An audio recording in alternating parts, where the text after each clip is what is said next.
सच्चे दिल की चाहत कबूल तो होगी ना। दुनिया भले ही एक नहीं पर एक भी होगी ना। चाहत तुझे पाने की मोहब्बत मेरी बेपनाह।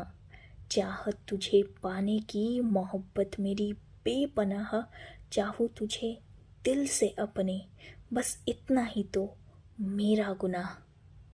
दफन अतीत के पन्नों में फिर भी दिल को तेरी आस रही। छोड़ अपनी दुनिया पहुंचा मैं तेरे पास कहीं। प्यार मेरा दुनिया परे, प्यार मेरा दुनिया परे, दो दुनिया को जिसने जोड़ लिया। जुनून की हद तो मेरी, तेरी मौत को भी मैंने मोड़ लिया। जुनून इस हद तक मेरा, तेरी मौत को भी मैंने मोड़ लिया। So, hey Vangshan family, welcome back. Guys, this is my first one shot fan fiction for Izhan Fest. Hope you all enjoying and support me. Please like, share, subscribe and comment below. Let's start it. Emperor Lan Wangji, the great novel Han Wangjun, King, Kingdoms, clans and orders और rules पर ये दुनिया पहले चला करती थी। छोटे छोटे क्लैंस मिलकर एक बड़े एरिया को एक्वायर करते थे एंड देन उनमें जो सबसे superior, powerful, strong and most important, well mannered and equal for all, ऐसे एक सुपीरियर क्लैन में से एक नोबल पर्सन को चुना जाता था फॉर सिक्योरिटी।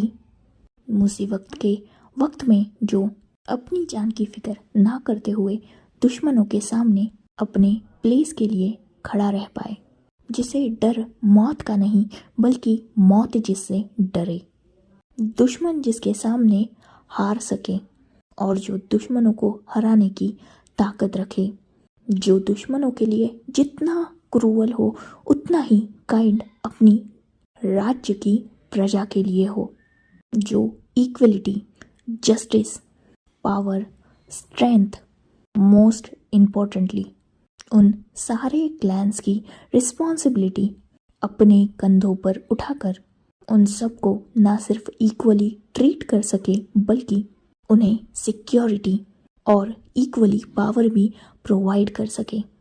एक ऐसा पर्सन जो उन सारे क्लैन का एम्परर कहलाया जाएगा, जिसे उन सारे क्लैन में सुपीरियर बनाकर थ्रोन पर बिठाया जाएगा। एक ऐसा शख्स जिस पर 100% ट्रस्ट किया जा सकता है कि वो हमारे साथ कुछ गलत कर ही नहीं सकता।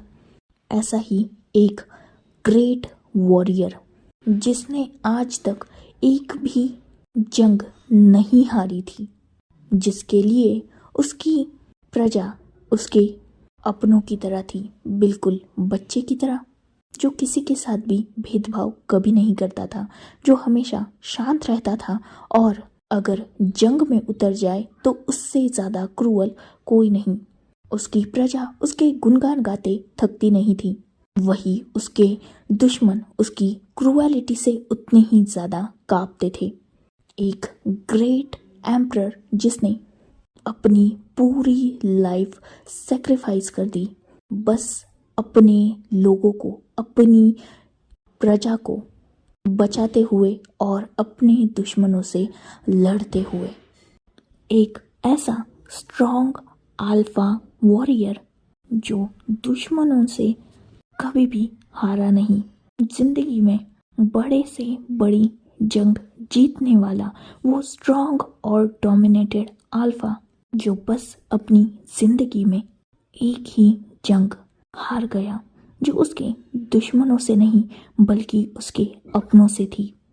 उसी के ओमेगा ने, जिससे वो कहा जाता है बेपनाह प्यार करता था, उसी ने उसे दुश्मनों के साथ मिलकर धोखे से मार दिया। दुश्मनों के साथ की गई हर जंग जीतने वाला अपनों के साथ एक जंग तक नहीं लड़ पाया। अपनों के हाथों इतना मजबूर हो गया कि उसे हथियार उठाने का तक मौका नहीं मिला। अपनों की जंग में हारा हुआ वो इंसान मौत की आगोश में सोए हुए उस इंसान को आज भी दुनिया याद करती है। हिस्ट्री भरी पड़ी है उस इंसान के जाबाजी और बहादुरी के किस्सों से। आज भी उस अल्फा को याद किया जाता है एक स्ट्रॉन्ग वॉरियर की तरह, जो मर के भी लोगों की दुनिया में उनके दिलों में हमेशा जिंदा रहा। Wei Wuxian, the most beautiful omega, black formal outfit, hairs tie in pony, deep shiny eyes, sharp nose, pink lips, and beautiful mole, sharp jawline, perfect facial features, perfect body shape, perfectly good example of beauty. एक बड़े से auditorium में 100+ student जहाँ present थे, उनके सामने ना सिर्फ ब्यूटीफुल बल्कि intelligent, sharp in work archaeologist Wei Wuxian की स्पीच चल रही थी। Archaeologist means a person who studies human history and prehistory, मतलब जो इंसान हिस्ट्री रिलेट स्टडी करता है, अलग अलग चीज़ों को खोज कर उसे दुनिया के सामने लाता है और उनके पीछे का इतिहास पता लगाने की कोशिश करता है। एक ऐसा प्रोफेशन जो इतिहास में दफन थिंग्स को ना सिर्फ फाइंड आउट करता है बल्कि पूरी दुनिया को उसकी एक इंटरेस्टिंग स्टोरी भी बताता है जो बिल्कुल सच होती है। आज इतने सारे स्टूडेंट्स के सामने वो ब्यूटीफुल ओमेगा लेक्चर दे रहा था and the topic is China's great Kings and emperors. बहुत सारे चाइना के अलग अलग रूलर्स, किंग्स, किंगडम्स के बारे में इंफॉर्मेशन शेयर करने के बाद उसका लास्ट टॉपिक था China's most dangerous but kind-hearted, handsome, capable, loyal, and perfect in any skills, just like work skills, strength, powerful personality, capability, ethics, with good morals, a emperor who able to defend his people and land. None other than the great novel Emperor Han Wangjun और लान वांगजी। We वुशियान जो लान वांगजी के हर एक बात को, हर एक point को, उनकी हर एक स्किल को बहुत अच्छी तरीके से एक्सप्लेन कर रहा था और उसे एक्सप्लेन करते वक्त उसके आँखों में जो शाइन थी, उसके होठों पर जो स्माइल थी, उसके शब्दों में जो गहराई थी, सच में वहाँ जितने भी स्टूडेंट्स थे जिन्हें हिस्ट्री में इंटरेस्ट भी शायद नहीं होगा, वो भी वी वुशियान के उस लेक्चर में पूरी तरीके से खो चुके थे। वी वुशियान वैसे तो हांग वांगचुन को शब्दों में डिस्क्राइब कर रहा था, बट इन रियलिटी सबको ऐसा लग रहा था जैसे वो सच में एम्परर लान वांगजी को अपने सामने देख रहे हो। विंग जो पिछले 4 घंटों से यहाँ लेक्चर दे रहा था, बस लास्ट के आधे घंटे ये लेक्चर बचा हुआ था और बचा हुआ था लान वांगजी के जिंदगी का एक आखिरी पन्ना एक्सप्लेन करना। वैसे तो हिस्ट्री भरी पड़ी है लान वांगजी के जज्बे और कारनामों से। दुश्मन जिसका नाम सुनकर ही बैटल फील्ड छोड़ के भाग जाते थे, ऐसे पावरफुल किंग की जिंदगी का लास्ट पन्ना जो दर्द, दुख, तकलीफों से भरा हुआ है। कोई सोच भी नहीं सकता कि इतने पावरफुल किंग की मौत ऐसी भी हो सकती है। अपने ही ओमेगा के हाथों तड़प तड़प के वो ग्रेट एम्परर मारा गया। कहा जाता है कि वो एम्परर अपनी पूरी जिंदगी शान और शौकत में, साथ ही लॉयल्टी में जीता रहा, पर उसकी मौत महज 30 साल की उम्र में हुई, वो भी अपने ही ओमेगा के हाथों से। दुश्मनों के साथ हाथ मिलाकर उसी के ओमेगा ने उसे स्लो पॉइजन देना स्टार्ट कर दिया था। जब वो महज 25 इयर्स का था तभी से उसकी बॉडी में धीरे धीरे स्लो पॉइजन इंजेक्ट कर दिया जाने लगा, और फाइनली जब वो 30 का हुआ तब उसकी एक दर्दनाक मौत हुई। जिंदगी के लास्ट लम्हों में उसके पास कोई नहीं था, इवन उसकी खुद की फैमिली भी नहीं, क्योंकि उसकी फैमिली को ये सब पता ही नहीं था। उसके मौत के बाद उसके ओमेगा को तो उसके कर्मों की सज़ा मिल गई, पर जो तब का ग्रेट एम्परर था वो फाइनली इस दुनिया को अलविदा बोल चुका था। आज भी दुनिया उसे याद करती है, एक ग्रेट एम्परर के नज़रिए से उसे देखती है, और हर कोई उसके लिए सैड भी फील करता है, पर ये एक हिस्ट्री है। वी वुशियान ये सब कुछ बताकर फाइनली अपना लेक्चर ख़त्म करता है। लास्ट का ये दर्दनाक पहलू एक्सप्लेन करते हुए उसके आंखों में कहीं ना कहीं आंसू की एक छोटी सी परत तो आ ही चुकी थी। ये फर्स्ट टाइम नहीं है, हमेशा ही जब वो लान वांगजी के लास्ट चैप्टर को डिस्क्राइब करता है तब उसकी आंखों में आंसू आना ये नॉर्मल बात है। अपना लेक्चर ख़त्म करके वी वुशियान अपने घर के लिए निकल जाता है। एक ब्यूटीफुल लार्ज मैंशन जहाँ पर विंग अपनी कार के साथ एंटर करता है। कार पार्क करने के बाद विंग मैंशन में सीधा अपने रूम की तरफ निकल जाता है। ये मैंशन विंग का है और यहाँ उसके अलावा कोई नहीं रहता। रीज़न इज़ विंग ऑर्फन है बहुत पहले से ही। जब वो बहुत छोटा था तब उसके पेरेंट्स कार एक्सीडेंट में चल बसे। उसके बाद विंग के लिए लाइफ बहुत ज़्यादा डिफ़िकल्ट थी, बहुत सारे स्ट्रगल्स थे उसकी लाइफ में, और एक वक्त ऐसा आया जब फाइनली विंग गिव अप करने वाला था अपनी लाइफ से और अपने सारे ड्रीम्स पर उसी वक्त उसकी लाइफ में एक बुक ने एंटर किया, और उस बुक में जिस इंसान की स्टोरी थी उस इंसान ने विंग की पूरी लाइफ को 360 डिग्री टर्न कर दिया, और विंग जो एक ऑर्फन था आज वो एक ग्रेट आर्कियोलॉजिस्ट है। वो बुक जिसने विंग की पूरी लाइफ चेंज कर दी, और उस बुक में जिस इंसान के लाइफ को डिस्क्राइब किया गया था वो इंसान जो विंग की लाइफ में सनशाइन की तरह आया था, अतीत के पन्नों में दफन उस इंसान ने मौत के बाद भी एक ऐसे इंसान को इंस्पायर किया जो अपने मौत को गले लगाने के लिए रेडी था। और उसके बाद Lan Wangji, the great emperor Lan Wangji विंग के लाइफ में उसकी इंस्पिरेशन बन गई।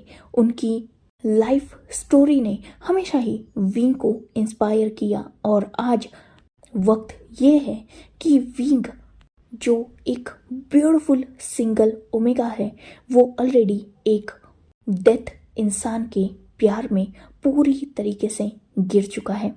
लान वांगजी बहुत साल पहले ही, या यूँ कहा जाए बहुत सेंचुरीज पहले ही उसकी डेथ हो चुकी है, पर विंग उस इंसान से इतना ज़्यादा ऑब्सेस्ड है कि वो जिंदा होते हुए भी एक मरे हुए इंसान के, जिससे वो कभी मिला नहीं, जिसे वो उसने कभी भी देखा नहीं, इवन जैसा बुक्स में लिखा जाता है वैसा वो शायद होगा या नहीं ये सब ना जानते हुए भी विंग उससे पागलों की तरह प्यार करता है।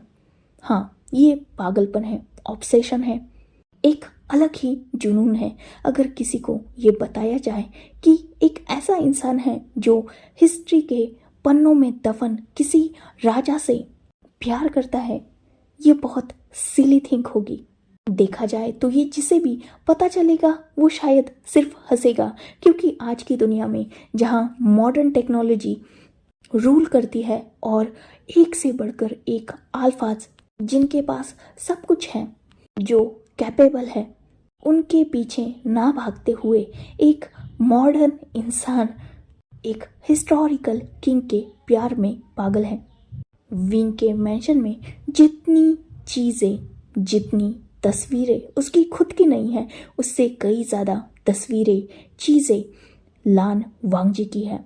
खासकर उसके रूम में, उसका रूम भरा पड़ा है लान वांगजी की पेंटिंग से, उसकी चीज़ों से।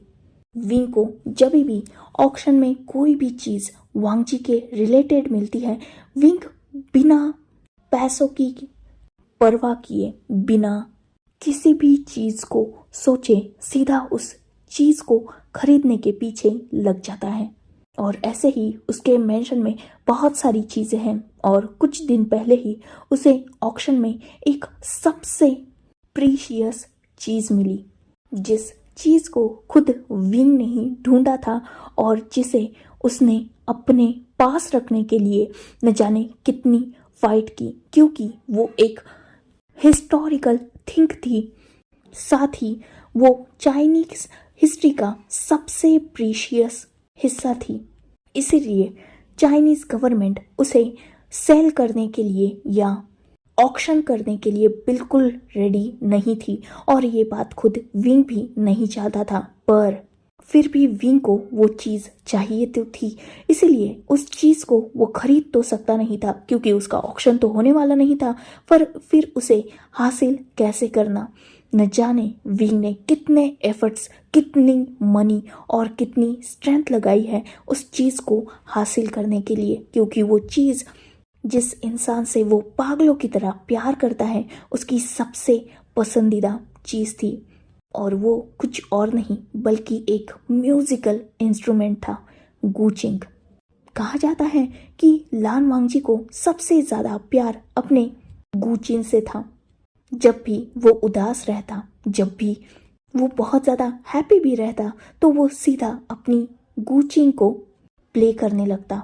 कहा जाता है कि लान वांगजी जब भी गूचिन प्ले करता था, पूरी उसके आसपास की कायनात भी जैसे उस म्यूजिक को एंजॉय कर रही हो।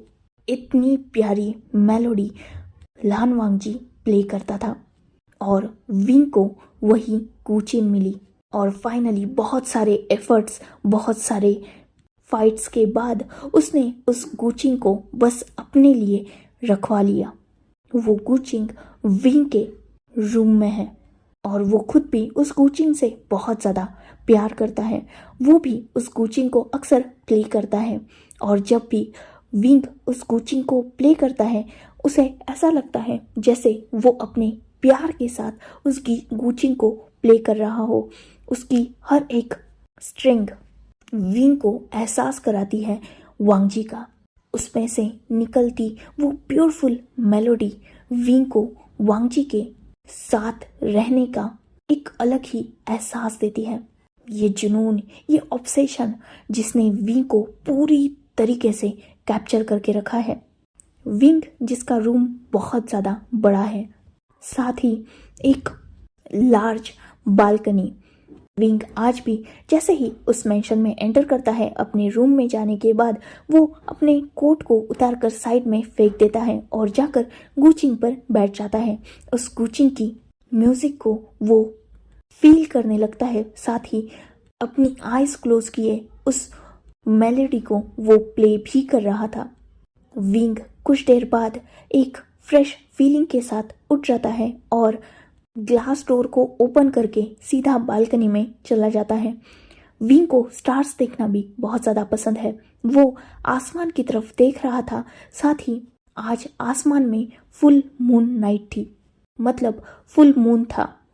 पूरा आसमान उस फुल मून की लाइट से शाइनी हुआ था और ये नज़ारा सच में बहुत ब्यूटीफुल था।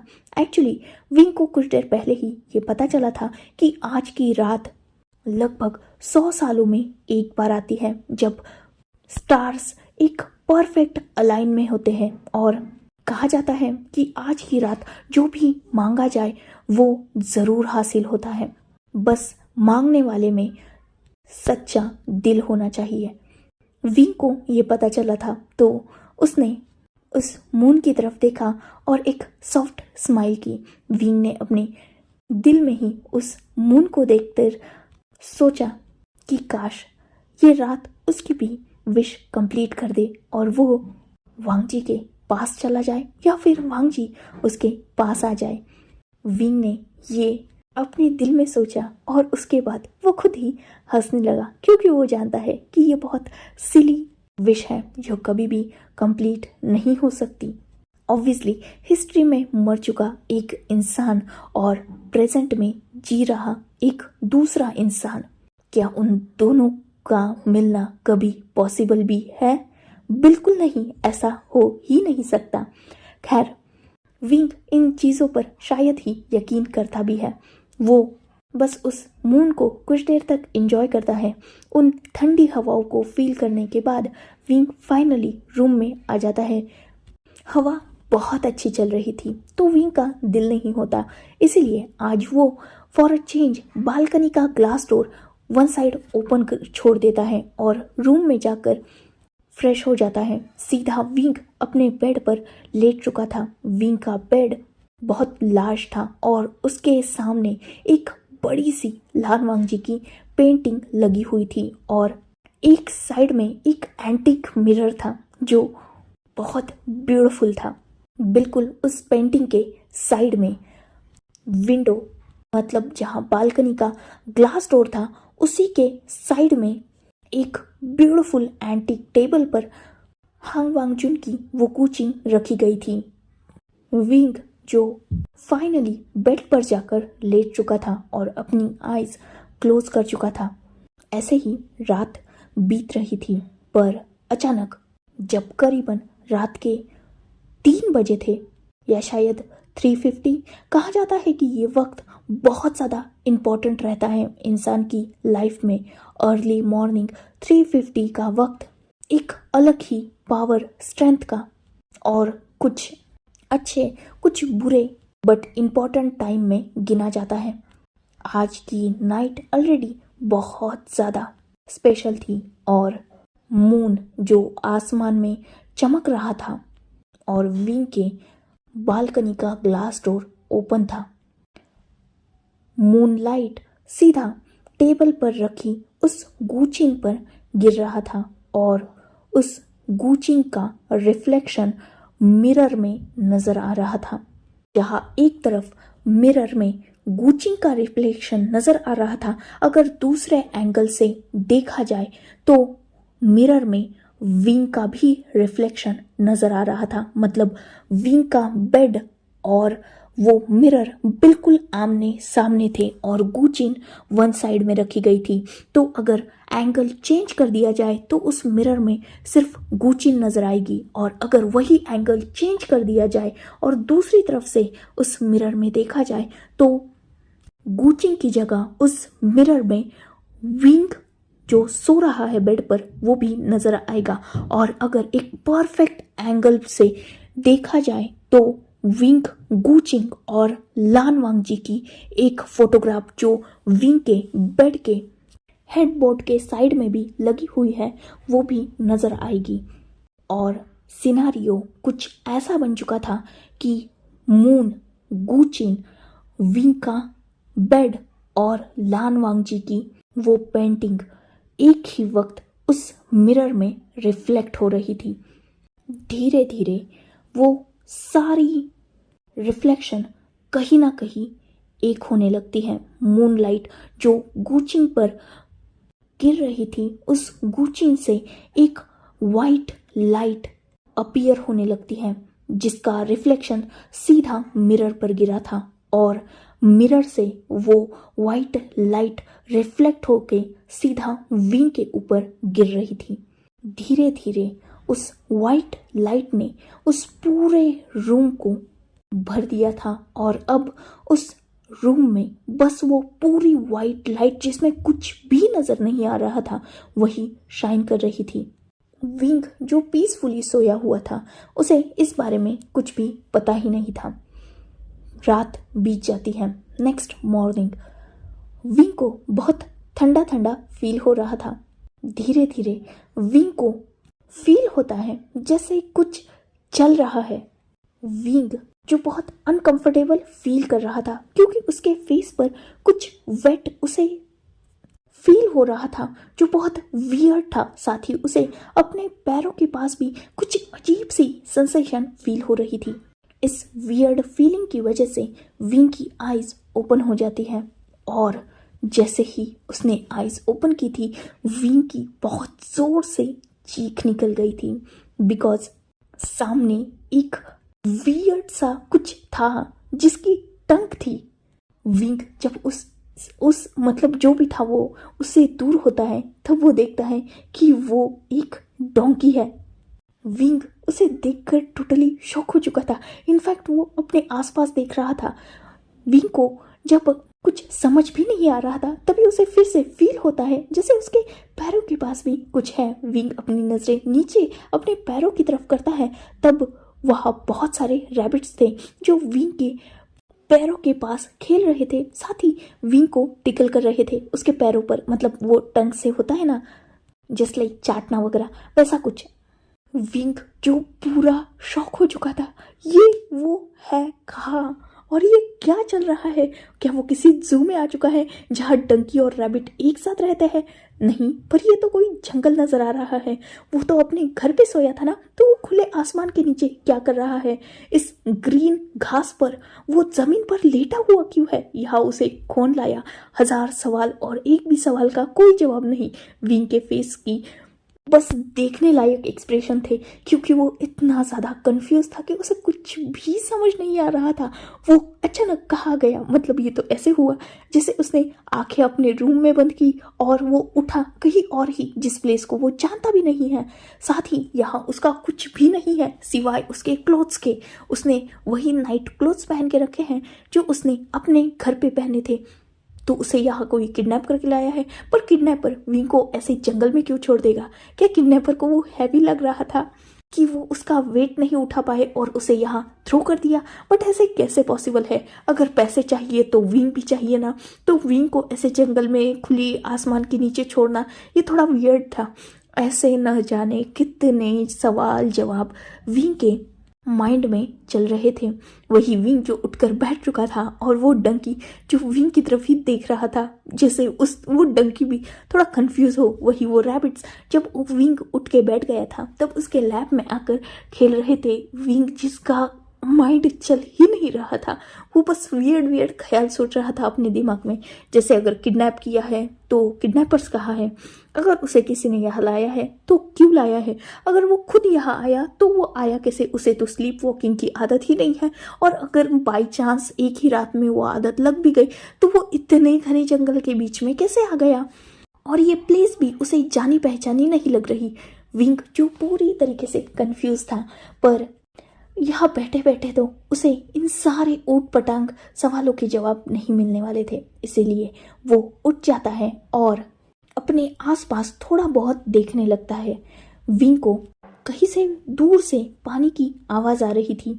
विंग जो आर्कियोलॉजिस्ट था और वाइल्ड लाइफ के बारे में उसे ज़्यादा इन्फॉर्मेशन नहीं थी। हाँ, हिस्ट्री की उसे बहुत ज़्यादा ज्ञान था, पर वो यहाँ उसे वाइल्ड लाइफ जीनी थी। हिस्ट्री का वो क्या ही कर लेता।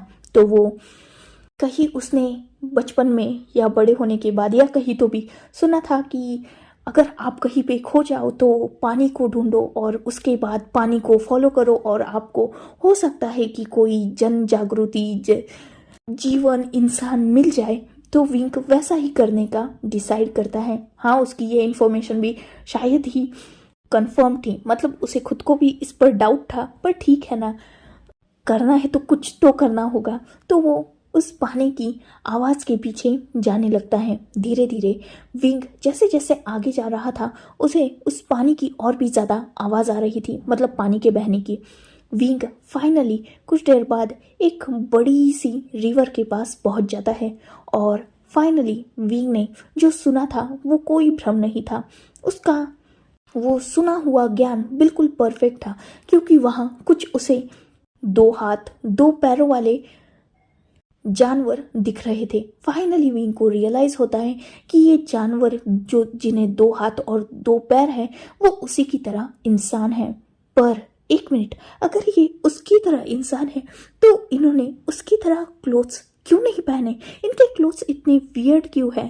पर ज़्यादा वक्त नहीं लगता विंग को ये समझने में कि ज़रूर यहाँ किसी फिल्म की शूटिंग हो रही है, क्योंकि विंग को ये क्लोथ्स बहुत अच्छी तरीके से पता है। ये क्लोथ्स एंशियंट टाइम के हैं, जब बड़े बड़े हानफू वगैरह पहना जाते थे। ये क्लोथ्स बिल्कुल वैसे ही है, मतलब यहाँ किसी हिस्टोरिकल ड्रामा की शूटिंग हो रही है। विंग को ये समझ में आ चुका था, इसीलिए विंग उन लोगों के पास जाने लगता है और उन लोगों से बात करने लगता है। बट विंग को ये ड्रामा इतना रियलिस्टिक लग रहा था जैसे ये लोग उसकी लैंग्वेज में बात तक नहीं कर रहे थे। मतलब डायरेक्टर, प्रोड्यूसर और बाकी सारा क्रू क्या इतना डिटरमाइंड है कि उन्होंने एंशियंट लैंग्वेज का ही यूज़ किया है। वो तो थैंक गॉड कि विंग एक आर्कियोलॉजिस्ट है और उसे एंशियंट लैंग्वेज बहुत अच्छी तरीके से आती है, क्योंकि उसे वांगजी की वो पुरानी बुक्स जो पढ़नी थी तो उसने उस पूरी एंशियंट लैंग्वेज को पढ़ के रखा है, सीख के रखा है। वरना आज उसका क्या ही होता, क्योंकि ये लोग तो बहुत अजीब है और उससे सीधे मुंह बात तक नहीं कर रहे। इनफैक्ट उसे वियर्डली घूर रहे हैं, जैसे ये लोग नहीं बल्कि वो किसी और ग्रह से आया हुआ है। खैर, विंग अपनी स्किल्स का यूज़ करके उन लोगों से थोड़ी बहुत बात करता है। तब विंग उन लोगों के रिप्लाई को सुनकर टोटली शॉक हो चुका था, क्योंकि ये लोग उसे बता रहे थे कि ये कोई ड्रामा वगैरह नहीं है। इनफैक्ट उन्हें ड्रामा क्या होता है ये ही पता नहीं है। ये लोग तो उसे ये बता रहे हैं कि वो यही रहते हैं, ऐसे ही जीते हैं। इनफैक्ट वो लोग विंग से रिटर्न क्वेश्चन कर रहे थे कि वो कौन से ग्रह से आया है। अब विंग उन्हें क्या ही बताए, वो भी तो पृथ्वी का ही है, अर्थ से ही बिलोंग करता है। पर ये थोड़ा वियर्ड हो गया। खैर, विंग को सेकंड शॉक तो तब लगता है जब उसे आज की डेट पता चलती है, जो आज की बिल्कुल नहीं थी, जो हिस्ट्री में कहीं गुम थी। सारी चीज़ों को ठीक से कैलकुलेट करने के बाद विंग इस कंक्लूजन पे पहुंचता है कि या तो उसने टाइम ट्रैवल किया है या फिर वो कोई ड्रीम देख रहा है। पर अगर ड्रीम देख रहा है तो उसने अपने गाल पे जो थप्पड़ मारा है उसका दर्द उसे इतना ज़्यादा क्यों हो रहा है? मतलब 100% उसने टाइम ट्रैवल किया है। विंग जो वो डेट सुनकर और ये सब देखकर बहुत ज़्यादा एक्साइटेड हो चुका था, क्योंकि फाइनली उसने रात को मून से जो विश मांगी थी, जो वियर्ड विश थी, वो फाइनली कंप्लीट हो चुकी थी। वो हिस्टोरिकल एरा में आ चुका था जहां लान वांगजी, एम्परर लान वांगजी एग्जिस्ट करते हैं। मतलब विंग उनसे मिल सकता है, विंग अपने प्यार से मिल सकता है, जो कभी नहीं हुआ। वो फाइनली विंग के साथ हो चुका, उसने टाइम ट्रैवल किया है। Can't believe. अब तो विंग एम्परर लान वांगजी से ज़रूर मिलेगा, पर उससे पहले उसे हुलिया बदलना होगा ना, वरना जैसे ये लोग विंग को वियर्डली देख रहे हैं और साथ ही उसे वियर्डली एक्ट कर रहे हैं, वैसे ही वांगजी भी करेगा ना। नहीं, वो एक ओमेगा है, एक ब्यूटीफुल ओमेगा, और जिसे वो अपना तन मन धन से अल्फा मानता है। उस अल्फा की नज़र में विंग अपनी रेपुटेशन नहीं गिरने देगा। विंग भी इन्हीं लोगों की तरह अपने लुक को चेंज करेगा और एम्परर लान वांगजी के सामने जाएगा और उन्हें मौत से बचाएगा। एक ऐसा सेवियर जिसने अपने प्यार को बचाने के लिए टाइम ट्रैवल तक कर दिया। खैर, विंग जो इन सारी सोचों में गुम था, फाइनली उसे एक वियर्ड इंसान, मतलब जो विंग के लिए वियर्ड था, वो उसे होश में लाता है। विंग जो उस इंसान की तरफ देख रहा था, वो इंसान भी विंग को बहुत वियर्डली देख रहा था। विंग जिसे ऑब्वियसली उन लोगों की लैंग्वेज तो आती थी, इसीलिए विंग उस इंसान से पूछता है कि लान वांग जी को क्या वो जानते हैं। पर वो इंसान जैसे ही लान वांग जी का नाम सुनता है, उसने विंग के गर्दन पे सीधा डैगर रख दिया था। विंग को कुछ देर बाद ये समझ में आता है कि यहाँ हिस्टोरिकल टाइम चल रहा है जहाँ पर एम्परर को नाम से बुलाना फॉरबिडन है। ये बहुत बड़ा रूल ब्रेक होने जैसा है। इसीलिए विंग उस इंसान से माफ़ी मांगता है और रिस्पेक्टफुली पूछता है कि क्या वो एम्परर लान वांग जी के बारे में कुछ जानता है। तब वो इंसान विंग को जितना उसे पता था उतना बता देता है। जैसे एम्परर गुसू में रहते हैं, वहाँ उनका एक बड़ा सा पैलेस है और आज एम्परर का जन्मदिन है, इसलिए पैलेस में बहुत बड़ी सी पार्टी को ऑर्गेनाइज किया गया है। ये बात विंग को ऑलरेडी डेट सुनकर ही पता चल चुकी थी। ऑब्वियसली वो वांग जी का इतना बड़ा दीवाना है तो उसके हर एक इम्पोर्टेंट डेट के बारे में वो जानता ही होगा। विंग जिसे अब एम्परर के पैलेस तक पहुंचना था, पर कैसे? क्योंकि ऑब्वियसली ये हिस्टोरिकल एरा है। यहाँ पर अगर ट्रैवलिंग की बात की जाए तो गधे, घोड़े, इन्हीं सब चीज़ों का मतलब इन्हीं सब जानवरों का इस्तेमाल किया जाता है।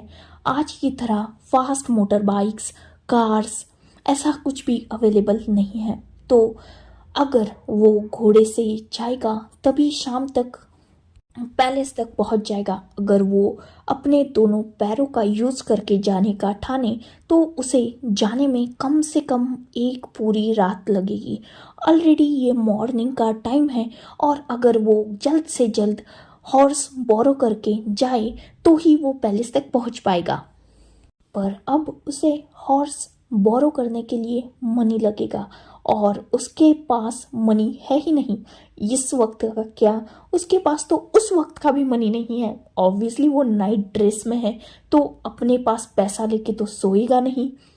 सबसे पहले विंग डिसाइड करता है कि उसे चेंज करना पड़ेगा ताकि लोग उसे गलत अलग नज़र से ना दिखे। इसीलिए विंग जिसने आज तक कभी भी चोरी नहीं की, फाइनली वो एक इंसान के जो बेचारा नदी में नहाने गया था उसके कपड़े लेकर भाग जाता है। बेचारा वो इंसान जिसने अपनी आंखों के सामने विंग को उसकी इज्जत को मतलब उसके क्लोथ्स को ले जाते हुए देखा और कुछ कर भी नहीं पाया क्योंकि उसने कुछ पहना ही नहीं था, तो वो बाहर निकल ही नहीं पाया और न जाने अब कब निकलेगा। खैर, ये विंग का कंसर्न बिल्कुल नहीं है। विंग को तो क्लोथ्स मिल गए तो विंग झाड़ियों में जाता है और अपने क्लोथ्स को चेंज करता है। गनीमत थी कि विंग को वो क्लोथ्स अच्छे से नहीं पर ठीक ठाक तरीके से आ ही जाते हैं क्योंकि विंग भी होशियार था। उसने नदी में जब बहुत सारे लोग नहा रहे थे, मतलब ऑब्वियसली वो रिवर है तो वहाँ एक ही इंसान तो नहाने नहीं जाएगा, बहुत सारे जाएगा। तो विंग ने अपने बॉडी शेप के इंसान को देख लिया था और उसी के क्लोथ्स चुराए थे। हाँ, वो अलग बात है कि विंग एक ओमेगा है, वो एक अल्फा था, पर ठीक है ना, क्या ही फर्क पड़ता है। आजकल की लड़कियां लड़कों के कपड़े पहनते हैं तो विंग ने उस वक्त में वो कर दिया तो कौन सी ही बड़ी बात है। खैर, विंग को क्लोथ्स का इंतज़ाम तो हो गया पर वो इंसान भी नहाने गया था। अपने पास सोने के सिक्के वगैरह तो रखेगा नहीं, तो अब सबसे बड़ी प्रॉब्लम है पैसा। पैसा कहाँ से लाएगा? और अगर पैसा नहीं लाएगा तो हॉर्स कहाँ से खरीदेगा? अगर हॉर्स नहीं खरीदेगा तो गुसू कैसे पहुंचेगा? क्या करेगा? बेचारा विंग उसे अपने एम्परर से नहीं, अपने अल्फा से मिलना है, उसे देखना है। वो उसी के लिए तो यहाँ आया है, तो वो आज अपने अल्फा के जन्मदिन पर उससे मिलके तो रहेगा। हाँ, भले ही ये थोड़ा मुश्किल लग रहा है, लगभग नामुमकिन, बट विंग ये मुमकिन करेगा। यार, उसने प्यार ही ऐसे इंसान से किया है जिससे मिलना नामुमकिन था और गॉड ने उसे उस इंसान से मिलने का एक चांस दिया है। तो विंग उस चांस को अपने हाथ से बस चंद सोने की मुद्राओं की वजह से जाने दे। इम्पॉसिबल। विंग कुछ भी करेगा, अगर वो कपड़ों की चोरी कर सकता है तो गोल्ड की क्यों नहीं। यही सोचते हुए विंग बस चला जा रहा था जंगल में। और अचानक गॉड भी विंग के साथ ही थे ना, तो उसे सामने एक ब्यूटीफुल ओमेगा दिख जाती है, जिसने अपने टॉप टू बॉटम बहुत सारी ज्वेलरी को, जो बहुत प्रीशियस थी, वेयर करके रखा था। विंग अपने फेस को मास्क से ढकता है, उस ब्यूटीफुल लेडी के पास जाता है और उसकी खूबसूरती की तारीफ करने लगता है। विंग जो अल्फा के क्लोथ्स में था, भले ही वो एक ओमेगा था, पर वो बात उस लड़की को कहाँ से पता चलती। साथ ही एक और बेनिफिट था, विंग भले ही ओमेगा था, पर उसे अपनी दुनिया में फ्लर्ट करना बहुत अच्छी तरीके से आता है, और उसी स्किल्स का यूज विंग उस लड़की पर कर रहा था। विंग भर भर के उस लड़की के साथ फ्लर्ट किए जा रहा था, और वो लड़की जो अभी मासूम थी, छोटी थी, पर बहुत ज़्यादा रिच थी, वो विंग की पहले तो थोड़ी उसे के अपीयरेंस को देखकर डर जाती है, पर धीरे धीरे विंग के मीठे शब्द उसे पिघलने पर मजबूर कर देते हैं, और फाइनली वो विंग की बातों में आ जाती है। विंग उसे इतना लपेटता है कि वो लड़की खुद अपने हाथों से विंग को कुछ ज्वेलरी दे देती है। विंग का काम तो हो गया। जैसे ही उस लड़की से विंग को ज्वेलरी मिली, विंग का काम हो गया, और विंग उस लड़की के सामने से ऐसे गायब हुआ था जैसे गधे के सिर से सींग। खैर, कुछ ज्वेलरी से पैसों का इंतजाम तो हो गया। विंग जैसे तैसे करके ऑलरेडी उस लड़की से मार्केट का पता तो पूछ चुका था, तो वो मार्केट पहुंचता है, उस ज्वेलरी को सेल करता है, कुछ सोने की मुद्राएं लेता है, मतलब गोल्ड कॉइन्स। और वो इतने इनफ मनी तो थे कि विंग को एक कुपोषित हॉर्स मिल जाता है। जाने के लिए वो गधे पर भी जा सकता था, पर वो गधा विंग से भी ज़्यादा जिद्दी था, वो हिलने के लिए रेडी नहीं था। इसीलिए बेचारे विंग को फाइनली एक हॉर्स बोरो करना पड़ता है, और वो हॉर्स जो विंग से भी कमज़ोर लग रहा था, विंग उसके ऊपर बैठ जाता है। विंग को हॉर्स राइडिंग आती थी, जैसा कि मैंने कहा वो एंशियंट थिंग्स का दीवाना था, तो उसने बहुत सारी चीज़ों को ऑलरेडी सीख के रखा था, जैसे language, horse riding, sword fighting भी उसे आती थी, म्यूजिक में उसे अच्छा खासा इंटरेस्ट था, और उसकी फाइटिंग स्किल्स भी बहुत अच्छी थी। वो मार्शल आर्ट भी जानता था और पेंटिंग भी। उसे अच्छी सिंगिंग भी आती थी। और फाइनली वो अपने हॉर्स पर बैठकर किंग के पैलेस की तरफ निकल जाता है। वो हॉर्स जो पहले से ही कमज़ोर था, बेचारा थोड़ी थोड़ी देर बाद थक रहा था, पर जैसे तैसे विंग उसे इनकरेज करते हुए फाइनली पैलेस तक पहुंच जाता है। पर इसमें उसे सुबह से शाम हो चुकी थी, और अब कुछ ही वक्त बचा हुआ था। पैलेस में ऑलरेडी मेहमानों का इकट्ठा होना स्टार्ट हो चुका था। धीरे धीरे विंग जो पैलेस में अंदर जाना चाहता था, पर उसके पास इनविटेशन था ही नहीं, क्योंकि नॉर्मल लोगों का पैलेस में जाना आज के दिन शाम को तो बैन था, सुबह चालू था, क्योंकि ऑब्वियसली किंग भी अपनी जनता से मिलना चाहते थे। तो सुबह नॉर्मल लोग, मतलब जनता, किंग से मिल सकते थे, पर अभी के वक्त में किंग से सिर्फ बाकी क्लैंस के लीडर्स, हायर्स और रिस्पेक्टेड पर्सन से मिल सकते थे, जिन्हें पैलेस में जाने के लिए भी इनविटेशन कार्ड की ज़रूरत थी। सिक्योरिटी बहुत हाई थी, जिस वजह से विंग छुपते छुपाते भी अंदर नहीं जा सकता था। हाँ, भले ही उसे हिस्टोरिकल चीज़ों की बहुत ज़्यादा पहचान थी, पर ये सच में हिस्टोरिकल वर्ल्ड था, और बस जानकारी होना और रियलिटी में वहाँ होना दो अलग बातें हैं। जैसे जस्ट लाइक आपको बोला जाए कि वीडियो गेम में ये कार है और इसे चलाकर जीतना है, आप आसानी से कर दोगे। बट इन रियल लाइफ अगर आपको एक रियल कार दी जाए, उसकी ड्राइविंग सीट पर बिठा दिया जाए और बोला जाए कि इस कार को लो और फर्स्ट टाइम ही चलाने लगो, ऐसा हो सकता है? बिल्कुल नहीं। इंफॉर्मेशन चाहिए होती है। कितना भी किया जाए तो गेम में, मतलब वीडियो गेम में, हम उस कार को बस अपने दोनों हाथों से ही ऑपरेट करते हैं। इवन उसका ब्रेक भी हम हाथों से लगाते हैं। बट इन रियलिटी उसका ब्रेक पैरों के पास ही होता है। तो उस पैर को कब मूव करना है ये भी तो पता होना चाहिए ना। कुछ ऐसा ही विंग के साथ था। उसे इस पैलेस के बारे में बहुत सारी चीज़ें पता थी, पर सारी खुफिया रास्ते विंग भी नहीं जानता था। और वैसे भी थे भी या नहीं ये भी तो कौन जानता था। खैर, विंग को अंदर तो घुसना था। तो अचानक विंग को पता चलता है कि किंग के लिए कुछ खास लोगों को बुलाया गया है, अलग अलग किंगडम से, जो आज किंग की पार्टी में सबको एंटरटेन करने वाले हैं। ये बेस्ट मौका था, क्योंकि जो स्किल्स चाहे विंग उसे दिखा सकता है।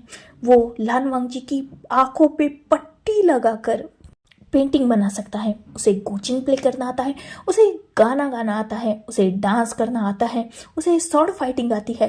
और उसे क्या आना चाहिए? उसे फिलहाल तो जितना चाहिए उतनी स्किल्स तो आती हैं। तो विंग डिसाइड करता है कि उसे अंदर जाने के लिए बस अपनी स्किल्स को दिखाना है। पर ऑलरेडी उन लोगों का सिलेक्शन तो हो चुका। तो विंग को पता चलता है कि वो लोग कहाँ ठहरे हैं, जो गुसू के ही पास में एक इन में ठहरे हुए थे। विंग उस इन में जाता है। वहां से एक इंसान को विंग जैसे तैसे करके अनकॉन्शियस करता है, उसकी जगह लेता है। पर उसकी जगह लेने के बाद उसके ग्रुप के लोग तो एक अनजान को अपने ग्रुप में देखकर शॉक हो चुके थे। तो विंग उन्हें कन्विंस करता है कि वो भी एक आर्टिस्ट है, अलग अलग तरह के आर्ट कर सकता है। और जिस इंसान को वो यहाँ लाए हैं आर्ट दिखाने के लिए, उसकी तबीयत खराब है और वो अंदर रूम में पड़ा हुआ है, जाकर देख सकते हैं। वो लोग जैसे तैसे करके विंग की बातों से कन्विंस हो जाते हैं। फाइनली विंग इसमें भी सक्सेसफुल हो गया और वो लोग विंग को पैलेस में एंट्री दिलवा देते हैं। विंग उन लोगों के साथ पैलेस में एंट्री करने के बाद पैलेस में घूमने लगता है। पर वो कहीं भी नहीं जा सकता था, क्योंकि हर तरफ राजा के सैनिक थे और हर सैनिक ने हर इंसान पर बहुत कड़ी नज़र रख के रखी थी। इसलिए विंग फ्रीली कहीं भी घूम नहीं सकता था। फिलहाल उसका सबसे मेन मोटिव था अपने आल्फा को अपनी आंखों के सामने देखना। तो इसीलिए वो डिसाइड करता है कि फिलहाल उसका इस मंडली के साथ रहना ही सबसे बेस्ट और सिक्योर्ड ऑप्शन है।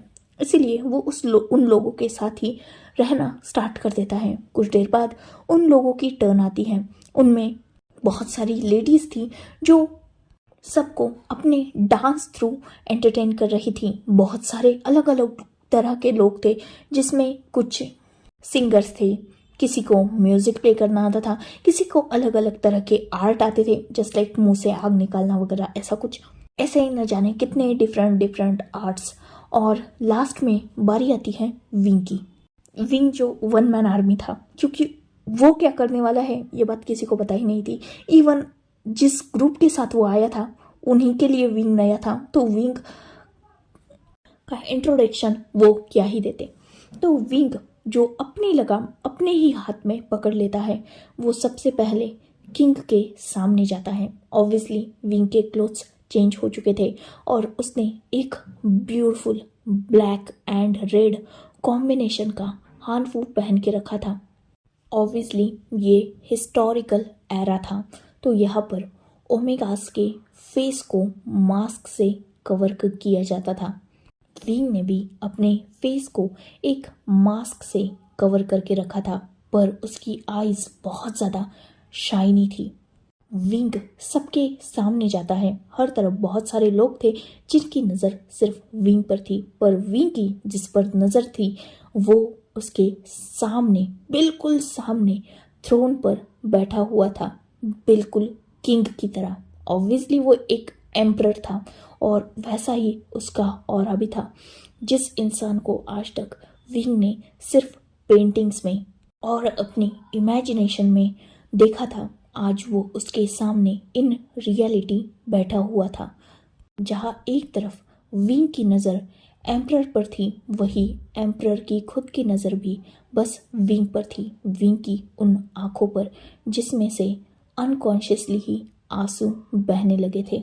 अब तक जो विंग चुलबुला बिहेव कर रहा था, जो ये सोच रहा था कि कोई उस पर शक ना करे, पर अचानक उस स्ट्रॉन्ग मस्कुलर अल्फा को देखकर बस उस पर ही अपनी नज़रें रोक चुका था। हिलने की तक उसको होश नहीं था। सच में ये बहुत बहुत ज़्यादा प्रीशियस मोमेंट था। वो प्यार जिसे विंग बस अपने ख्वाबों ख्यालों में पाया करता था आज तक, वो प्यार उसका उसकी आंखों के सामने था। नामुमकिन था इस इंसान को अपनी आंखों के सामने जिंदा देखना भी, पर आज वही इंसान उसकी आंखों के सामने जिंदा बैठा हुआ है। सच में दिल का हाल दिल तो छुपा लेता है पर आंखें नहीं छुपा पाती। विंग की आंखों से आंसू गिरने लगे थे वांगजी को देखते ही। वही वांगजी जो विंग के आंखों के उन आंसुओं को देख रहा था, कहीं ना कहीं एक अलग अट्रैक्शन फील तो उसे भी हो चुका था। पर जहाँ एक तरफ विंग को पूरी दुनिया रुकती थमती नजर आ रही थी और उसके सामने बस एक ही इंसान उसे नजर आ रहा था, वो था लान Wangji, the great novel Hong वांगचुन। सच में ये एक परफेक्ट इंसान है। नहीं, विंग इसे जितना अपने वर्ड्स में डिस्क्राइब करता है, ये उससे भी कहीं ज़्यादा हैंडसम है, कहीं ज़्यादा मस्कुलर है, और मोस्ट इम्पॉर्टेंट ये विंग के लिए बहुत ज़्यादा प्रीशियस है। वांगजी जो खुद विंग की आंखों में ही देख रहा था, ऑब्वियसली यहाँ हर कोई जान चुका था कि वो एक ओमेगा है, पर किंग को ऐसे अनब्लिंकिंगली घूरना यह दुनिया को पसंद नहीं आ रहा था। पर वही विंग तो अपनी ही दुनिया में था, उसे इस दुनिया की क्या ही फिक्र। वही वांगजी जो विंग को देखकर थोड़ा सरप्राइज था, क्योंकि फर्स्ट टाइम ऐसा हुआ था जब उसे देखकर कोई रोए। हाँ, उसे देखकर बहुत सारे लोग रोते थे, क्योंकि ऑब्वियसली वो सब वांगजी के सामने या तो जान की या फिर किसी और चीज़ की, जैसे पैसा, प्रॉपर्टी, पावर, ऐसे न जाने कितने चीज़ों की भीख मांगने के लिए रोया करते थे। कोई उसके सामने मजबूरी में लाचारी में रोता था, तो कोई उसे दिखावटी बस बनावटी उल्लू बनाने के लिए रोया करता था। ऑब्वियसली वो राजा था, उसने बहुत लोगों के आंसू देखे थे और वो हर एक आंसू की पहचान जानता था। और आज वांगजी सामने जो इंसान था, जो ब्यूटीफुल ओमेगा था, जिसका फेस मास्क से कवर था, उसके आंसुओं का वो रीज़न नहीं जान पाया था और ना ही वो फीलिंग समझ पा रहा था। उस इंसान की आंखों में एक अलग ही स्पार्क था जो वांगजी को अपने आप उस इंसान की तरफ अट्रैक्ट कर रहा था। इतना ज़्यादा अट्रैक्ट कि आज द ग्रेट नॉवल हांग वांगचुन, जिन्होंने आज तक एक ओमेगा को नज़र उठाकर भी नहीं देखा, उस ओमेगा से वो अपनी नज़र हटा तक नहीं पा रहे थे। वांगजी कंफ्यूज था कि सामने खड़ा ओमेगा रो क्यों रहा है, क्यों उसकी आंखों में एक अलग ही शाइन है। वही विंग जो वांगजी को अपनी तरफ देखकर बहुत ज़्यादा खुश था, अनकॉन्शियसली ही रोने लगा था वो ये बात, और इस बात का अंदाज़ा विंग को खुद को भी नहीं था। कुछ वक्त गुजर जाता है, बिल्कुल माहौल शांत हो चुका था और बस सब इन दोनों को देख रहे थे।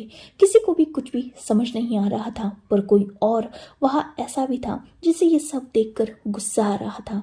ऑब्वियसली एम्परर की एम्प्रेस, जो उनके साइड में ही बैठी हुई थी एक अलग थ्रोन पर। अचानक वो उन दोनों को इंटरैक्ट करती है वांगजी के हाथ पर हाथ रखकर, और जैसे ही वांगजी की नज़र विंग से हटी थी, विंग भी कहीं ना कहीं अपनी नज़रों को इधर उधर करने लगता है। जैसे ही उसकी नज़र एम्परर के, मतलब अपने अल्फा के, जिसे वो दिल से अपना मानता है, उसके हाथ पर गिरती है, विंग का पारा चढ़ चुका था। साइड में वही धोखेबाज ओमेगा बैठा हुआ था, जो फ्यूचर में लान वांगजी के मौत का सबसे बड़ा रीज़न बनने वाला है। And he is none none other than Meng Yao, Jin's का छोटा बेटा, जो फिलहाल लान वांगजी की एम्प्रेस है, एक ओमेगा है।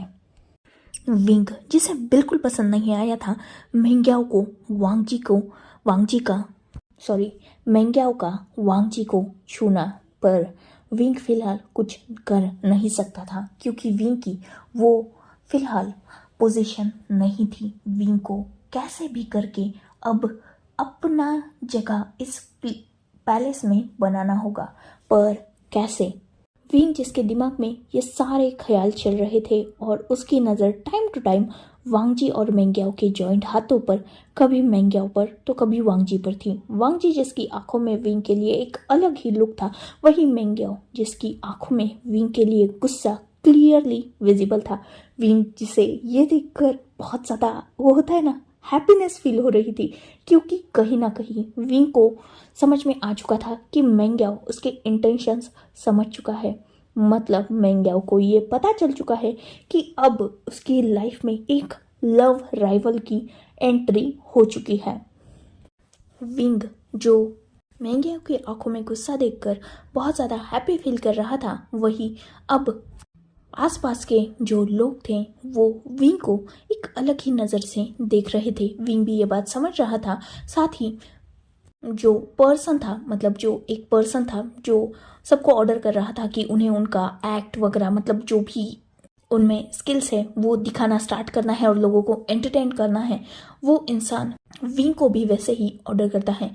विंग वांगजी को पहले डीप बो करता है। ऑब्वियसली उसे पता था ये सारे मैनर्स, कैसे ग्रीट किया जाता है, कैसे एम्परर से बात की जाती है। ऑलरेडी उसे लैंग्वेज का प्रॉब्लम तो था नहीं, तो वो सबसे पहले सबको रिस्पेक्टफुली ग्रीट करता है और विंग एक गुचिंग को मंगवाता है। ऑलरेडी वहाँ सारी चीज़ों का इंतज़ाम किया गया था, पर गुचिंग वहाँ अवेलेबल नहीं थी, क्योंकि यहाँ ऐसा एक भी नहीं था जिसे गुचिंग बजाना आती थी, पर विंग गुचिंग की ही डिमांड करता है, इसीलिए उसके लिए स्पेशली गुचिंग को अरेंज किया जाता है। विंग, जो उन सब के बीचों बीच गुचिंग लेकर बैठ चुका था, विंग अपनी आइज क्लोज करता है और वो एक डीप ब्रीथ इनहेल करता है। नेक्स्ट मोमेंट से ही वो पूरा पैलेस एक अलग ही मेलोडी से झूमने लगा था। हर किसी की आइज अपने आप क्लोज हो चुकी थी और हर कोई उस मेलोडी में खो चुका था। एक इतनी ब्यूटीफुल मेलोडी जो बहुत ज़्यादा रिलैक्सिंग थी, कामिंग थी और साथ ही बहुत ज़्यादा अट्रैक्टिव थी, जो लोगों को अंदर तक रिलैक्स भी फील करा रही थी। साथ ही ऐसा लग रहा था जैसे जितनी सुनी जाए उतना कम ही है। विंग, जिसकी आइज क्लोज थी, अचानक वो मेलोडी प्ले करते करते विंग के मुंह से कुछ वर्ड्स बाहर निकलने लगते हैं। विंग, जिसकी आवाज़ बहुत ज़्यादा मेलोडियस थी और वो उस मेलोडी को और भी ज़्यादा नेक्स्ट लेवल तक लेके जा रही थी। धीरे धीरे वो पूरा माहौल एक अलग ही जोन में जा चुका था।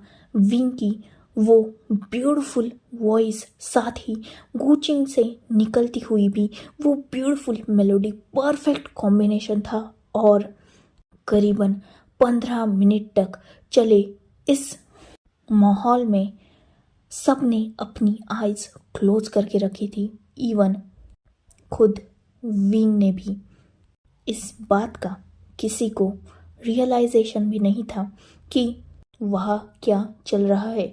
हर कोई एक अलग ही जोन में पहुँच चुका था।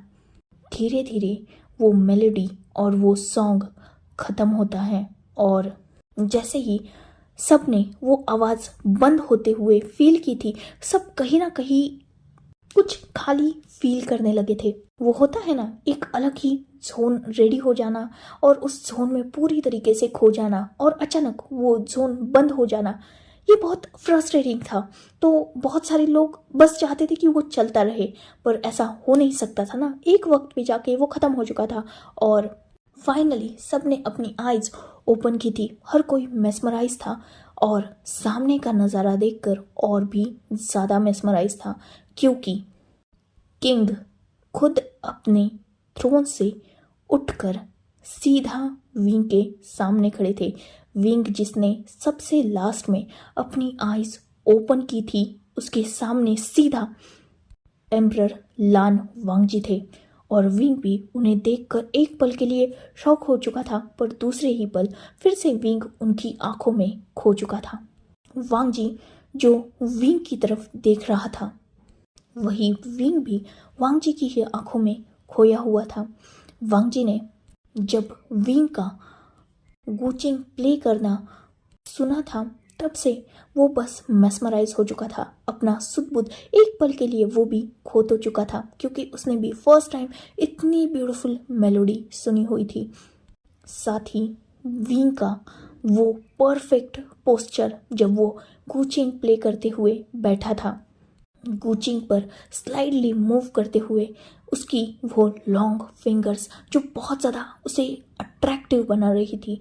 विंग बहुत अलग एक्सट्रीम ब्यूटी लग रहा था। भले ही वांगजी ने अब तक उसका फेस नहीं देखा था, पर वांगजी विंग से कहीं ना कहीं अट्रैक्टेड तो हो ही चुका था और अपने म्यूजिक के पैशन को वांगजी हमेशा से ही इग्नोर करते आया था। पर आज विंग की इतनी प्यारी गूचिंग की धुन सुनकर कहीं ना कहीं वांगजी भी मेस्मराइज हो ही चुका था। वो खुद को रोक नहीं पाया और एज किंग नहीं, एज एम्परर नहीं, बल्कि as a music lover Wangji विंग को एडमायर करने के लिए अपने थ्रोन से उठ ही चुका था। जैसे ही ये नज़ारा सबने देखा था, हर कोई भी अपने अपने थ्रोन से उठ चुका था। वही वांगजी जो सच में विंग की स्किल्स को देखकर बहुत ज़्यादा इम्प्रेस हो चुका था, वो विंग के सामने खड़ा था।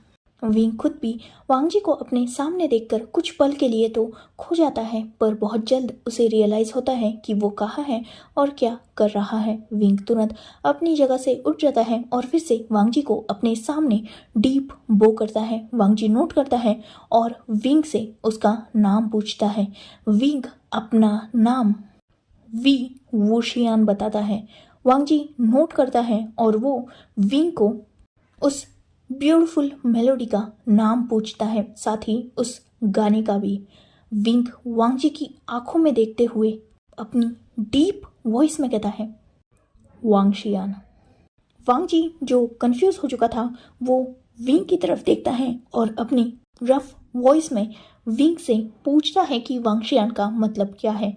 विंग वांगजी को डीप बो करता है और उसकी तरफ देखते हुए बाद में रिस्पेक्टफुली कहता है, I am sorry emperor, but मैं आपको इस सॉन्ग का सिर्फ नाम ही बता सकता हूँ। इसके बारे में मुझे और कुछ भी किसी को भी नहीं बताना। वांगजी जो ये सुनता है, तब विंग की तरफ कंफ्यूजिंगली देखते हुए कहता है, पर क्यों नहीं बताना। विंग वांगजी से पोलाइट वॉइस में कहता है, ये सॉन्ग मेरे लिए बहुत स्पेशल है और इसके बारे में मैं किसी को भी डिस्क्राइब नहीं करना चाहता जब तक वो इंसान मेरे दिल के बहुत करीब ना हो, और यहाँ मेरे दिल के करीब कोई भी नहीं है, तो मैं इस सॉन्ग को एक्सप्लेन बिल्कुल नहीं करूँगा।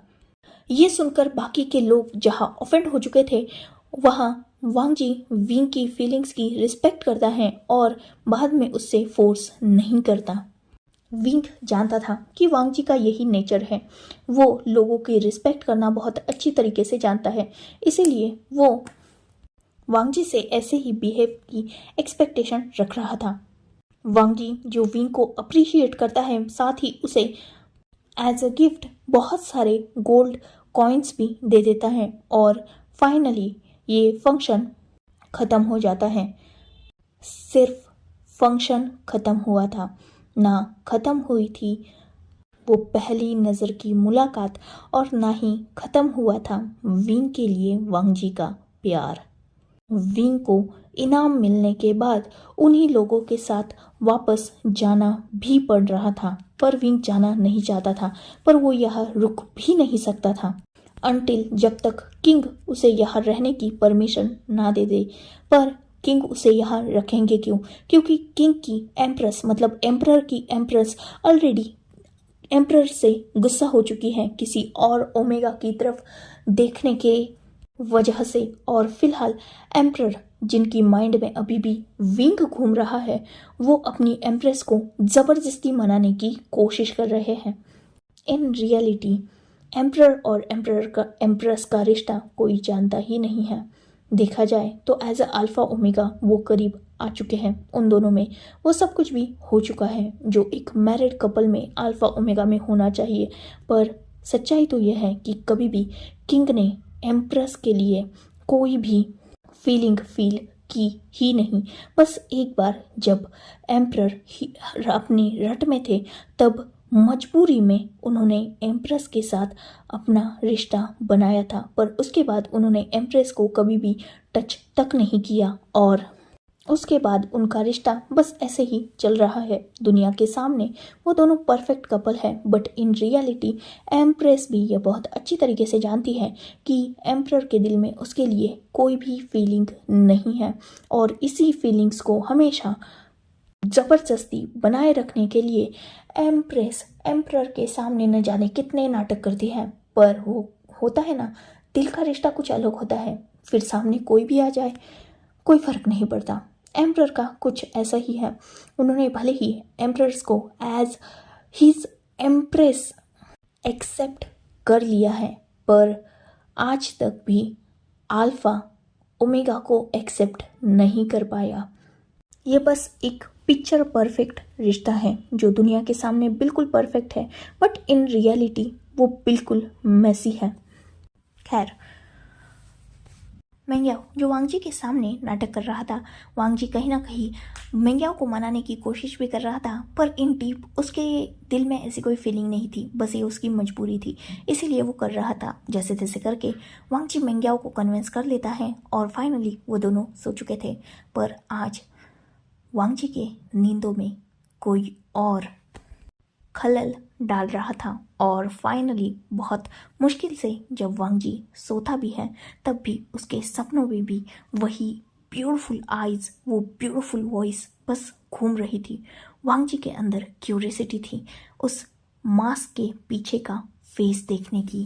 धीरे धीरे वांगजी उन आँखों की तरफ, उन वॉइस की तरफ, उन आंसुओं की तरफ अट्रैक्ट हो चुका था। बस देखना ये था कि ये अट्रैक्शन अब कितने वक्त बाद अपना जादू दिखाता है। ऐसे ही वो रात बीत जाती है। नेक्स्ट डे वांगजी जो ठीक से कुछ भी वर्क नहीं कर पा रहा था, उसके कानों में वही मेलोडियस वॉइस, साथ ही उसकी आंखों के सामने बार बार वही शाइनी आईज जिनमें टीयर्स थे वो आ रही थी। वांगजी अभी भी उन आंखों के रोने का रीज़न नहीं समझ पाया था। आखिर वो आंखें तब उसे देखकर इतना इमोशनल क्यों हो चुकी थी कि वो रो रही थी? उन आंखों में ऐसा क्या इमोशन था जिसे वांगजी पढ़ नहीं पाया था? वो तो एक एम्परर है, आज तक उसने हर अपने सामने आए पर्सन की आंखों को ही देखकर उसके इमोशंस का, उसकी फीलिंग्स का पता कर लिया है। तो कल उन आंखों में वो इमोशंस वांगजी क्यों नहीं पढ़ पाया? और कश्मकश ने उसे पूरी तरीके से डिस्टर्ब करके रखा था। वही दूसरी तरफ जहाँ वांगजी का इस तरफ हाल सही नहीं था, वही विंग का तो बहुत सही था, क्योंकि उसने फाइनली अपने अल्फा को अपनी आंखों के सामने जो देख लिया था। अब विंग प्लानिंग प्लॉटिंग कर रहा था कि उसे कैसे पैलेस में घुसना है, और इस बात का जवाब उसे बहुत जल्द पता चल भी जाता है कि उसे कैसे उस पैलेस में एंटर करना है। जब विंग को डेट याद आती है, ऑब्वियसली विंग फ्यूचर से आया था और उसे हिस्ट्री में होने वाली हर एक छोटी से छोटी चीज़ का पता था। खासकर वांगजी के लाइफ में जो चीज़ें होने वाली है उन सारी कंडीशंस का पता विंग को ऑलरेडी ही था। इसीलिए उसके पास एक बहुत अच्छा चांस था जिससे वो एम्परर की लाइफ में एंटर भी करता, साथ ही एम्परर को बचाने के लिए अपने एफर्ट्स भी ट्राई कर पाता। पर उसके लिए अभी वक्त था, करीबन 4 दिनों का नहीं, बस 3 दिनों का। क्योंकि विंग जानता था कि 4 दिनों बाद नहीं 3 दिनों बाद मतलब चौथे दिन एम्परर पर एक मुसीबत आने वाली है और विंग को बस उसी मुसीबत से एम्परर को बचाना है ताकि वो एम्परर की नज़रों में आ जाए। प्लस पॉइंट ये था कि ये मुसीबत एम्परर की पैलेस में नहीं बल्कि पैलेस से बाहर आने वाली है, जहां विंग आसानी से पहुंच सकता है। 3 दिन तक विंग बहुत अच्छी तरीके से रेस्ट करता है, अपने आसपास की चीज़ों को समझने की कोशिश करता है, साथ ही लोगों से भी इंटरेक्ट करता है, सोचने की कोशिश करता है कि उसे आगे क्या करना है। उसने एक परफेक्ट प्लान बना के रखा था और फाइनली 4th डे विंग सुबह ही जंगल की तरफ निकल जाता है क्योंकि आज एम्परर भी यहाँ आने वाले थे किसी हिडन कबीले के तलाश में जो एम्परर के खिलाफ प्लानिंग प्लॉटिंग कर रहा है। विंग को वो प्लेस ऑलरेडी पता चल चुकी थी क्योंकि विंग ने ऑलरेडी डीप नॉलेज गेन करके रखी थी यहाँ की जगहों की। उसने एक मैप भी बना लिया था और विंग उसी को फॉलो करते हुए फाइनली उस प्लेस पर पहुंचकर छुप जाता है। वही कुछ ही देर बाद जैसा कि विंग को पता था वहाँ एम्परर और उसके कुछ भरोसेमंद लोग पहुंच जाते हैं जिन्होंने उस कबीले के सरदार को ढूंढ लिया था और फाइनली वो सारे लोगों को पकड़ भी लिया था ऑलरेडी ही एम्परर के लोगों ने। पर धीरे धीरे वो बगावती एम्परर के लोगों को बहुत होशियारी से ट्रैप करते हैं और उन्हें नशे वाली धुंध से अनकॉन्शियस कर देते हैं, जिसमें खुद वांगजी भी था। वांगजी भी उस धुंध की वजह से अनकॉन्शियस हो चुका था। इससे पहले कि वो लोग वांगजी को हार्म कर पाते विंग वहाँ पहुँच चुका था और विंग ने अपनी फाइटिंग स्किल्स का यूज़ करके जैसे तैसे करके वांगजी को तो प्रोटेक्ट कर लिया था।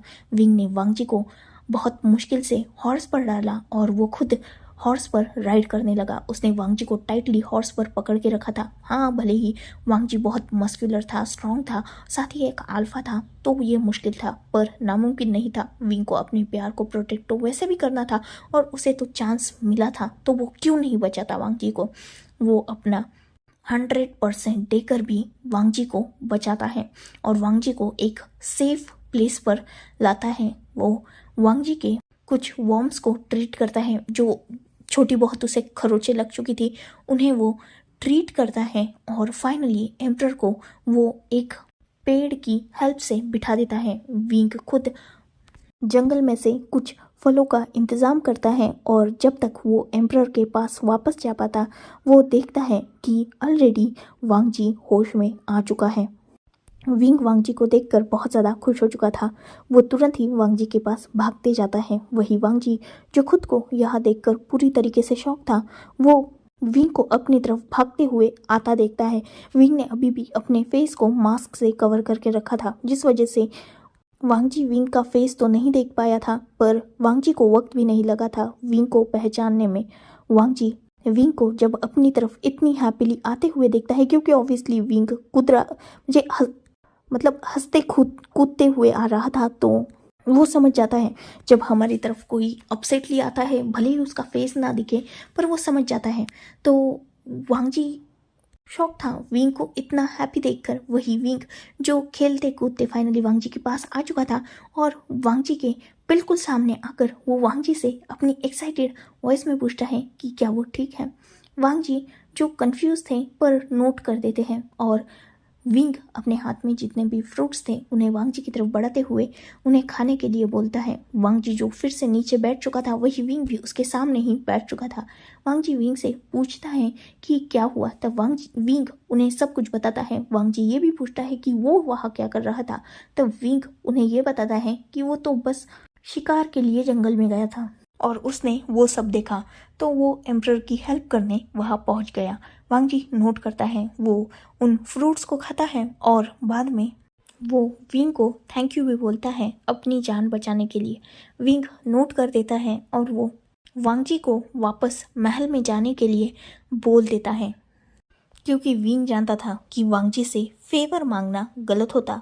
इनफैक्ट वांगजी ने तो उससे पूछा था कि उसे कुछ चाहिए भी क्या, तो विंग मना कर देता है क्योंकि वांगजी विंग में इंटरेस्ट ले, ये बात खुद विंग चाहता था। और अगर आसानी से विंग वांगजी से फेवर मांग लेता तो वांगजी उसे भी बाकियों की तरह समझता, पर नहीं, विंग ये चाहता था कि वांगजी के दिमाग में वो 24 घंटे घूमता रहे।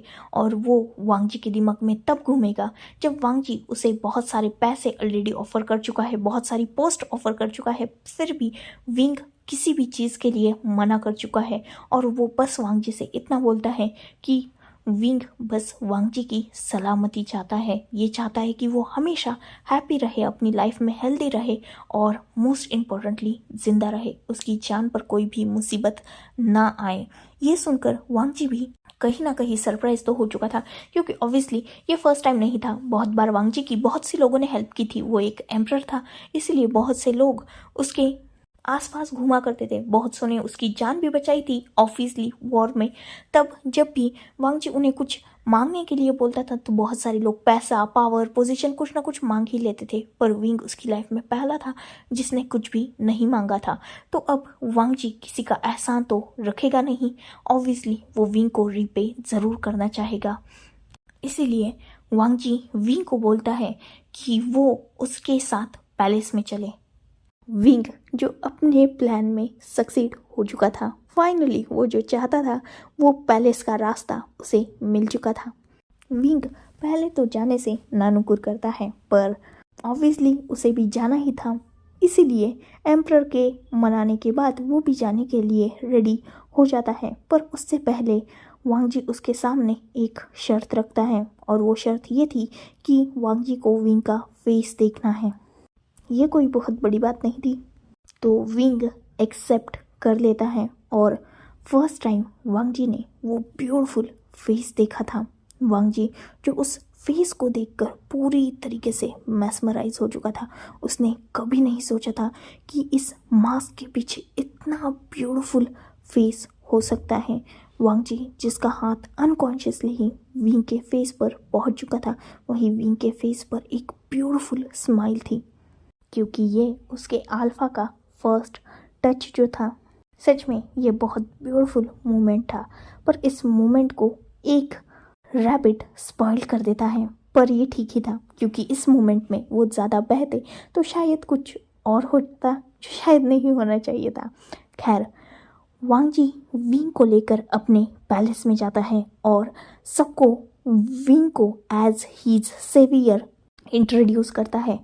विंग फर्स्ट टाइम वांगजी की पूरी फैमिली से मिलता है, जिसमें उसके बड़े ग थे जो एम्परर बनना नहीं चाहते थे, इसीलिए ये एम्परर की पोस्ट वांगजी को मिली थी।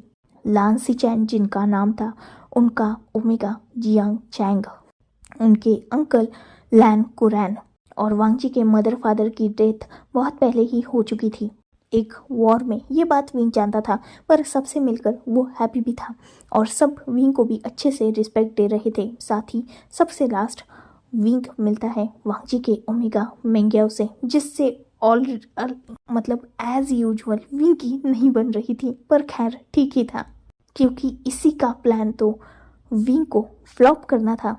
धीरे धीरे वो दिन बीतता है और नेक्स्ट डे विंग सीधा वांगजी के पास जाता है, क्योंकि विंग को कुछ काम था ही नहीं। वो पैलेस में तो आ चुका था, पर वो करेगा क्या, ये बात किसी को भी नहीं पता थी। तो विंग सीधा ये पूछने के लिए एम्परर के पास ही पहुंच जाता है। वही एम्परर जो खुद विंग को अपने सामने देखकर फिर से कहीं ना कहीं उसकी ब्यूटी में खो चुके थे, क्योंकि विंग ने अभी तक सिर्फ वांगजी के ही सामने अपना मास्क उतारा था, बाकी किसी ने भी विंग का रियल फेस नहीं देखा था। ये बात खुद वांगजी ही नहीं चाहता था, क्योंकि विंग आज तक उसने जितने ओमेगा देखे थे उनमें सबसे ज़्यादा ब्यूटीफुल था, और वांगजी ये नहीं चाहता था कि विंग का फेस कोई और अल्फा तो क्या ओमेगा भी देखे। और इस बात की रिस्पेक्ट विंग ने की थी। ऑब्वियसली उसका अल्फा नहीं चाहता फेस देखना, तो वो दुनिया से तो क्या शायद खुद से भी अपना फेस हमेशा के लिए हाइड रखे। बस अपने अल्फा के ही सामने ये फेस वो दिखाने के लिए हमेशा रेडी रहेगा। बाकी उसे खुद के फेस से कोई फ़र्क नहीं पड़ता। अगर इस फेस में, इस ब्यूटी में इतनी ताकत है कि विंग को उसका अल्फा दिला सकता है, तो विंग अपनी चार्म का, ब्यूटी का यूज़ क्यों नहीं करेगा। और उसने ये भी आज कर ही लिया था। जब वांग जी के चेंबर में वो अकेला था तब विंग वांग जी के सामने जाता है और उससे पूछता है कि उसे क्या काम करने हैं। वांग जी जो विंग को बोलता है कि उसे कुछ भी करने की ज़रूरत नहीं है, वो एज ही सेवियर यहाँ आया है तो यहाँ बस फ्रीली रह सकता है।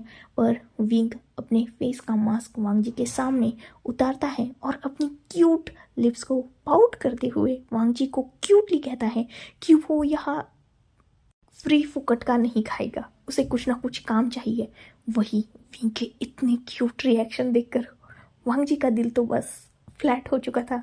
इतने क्यूट फेस को वो क्या ही काम दे, बस इस फेस का तो एक ही काम होना चाहिए, या इस ब्यूटीफुल इंसान का बस एक ही काम होना चाहिए, वांग जी की आंखों के सामने 24 आवर्स बैठना और वांग जी बस उसे घूरता रहे। How romantic. बट ऐसा नहीं हो सकता, वो एक एम्परर है। बहुत सारे काम वांग जी विंग को बताता है पर विंग सबको करने से मना कर देता है। वांग जी लास्टली विंग को ये पूछ लेता है कि तुम्हें क्या करना है ये मुझे बता दो, मतलब मैं तुम्हें वो काम दे देता हूँ। ये सुनना था कि विंग बस हैप्पी हो चुका। उसने वांग जी को कहा कि वो वांग जी का पर्सनल शेफ बनना चाहता है जो वांग जी को खाना बनाकर खिला सके। इस बात पर वांग जी अग्री कर देता है।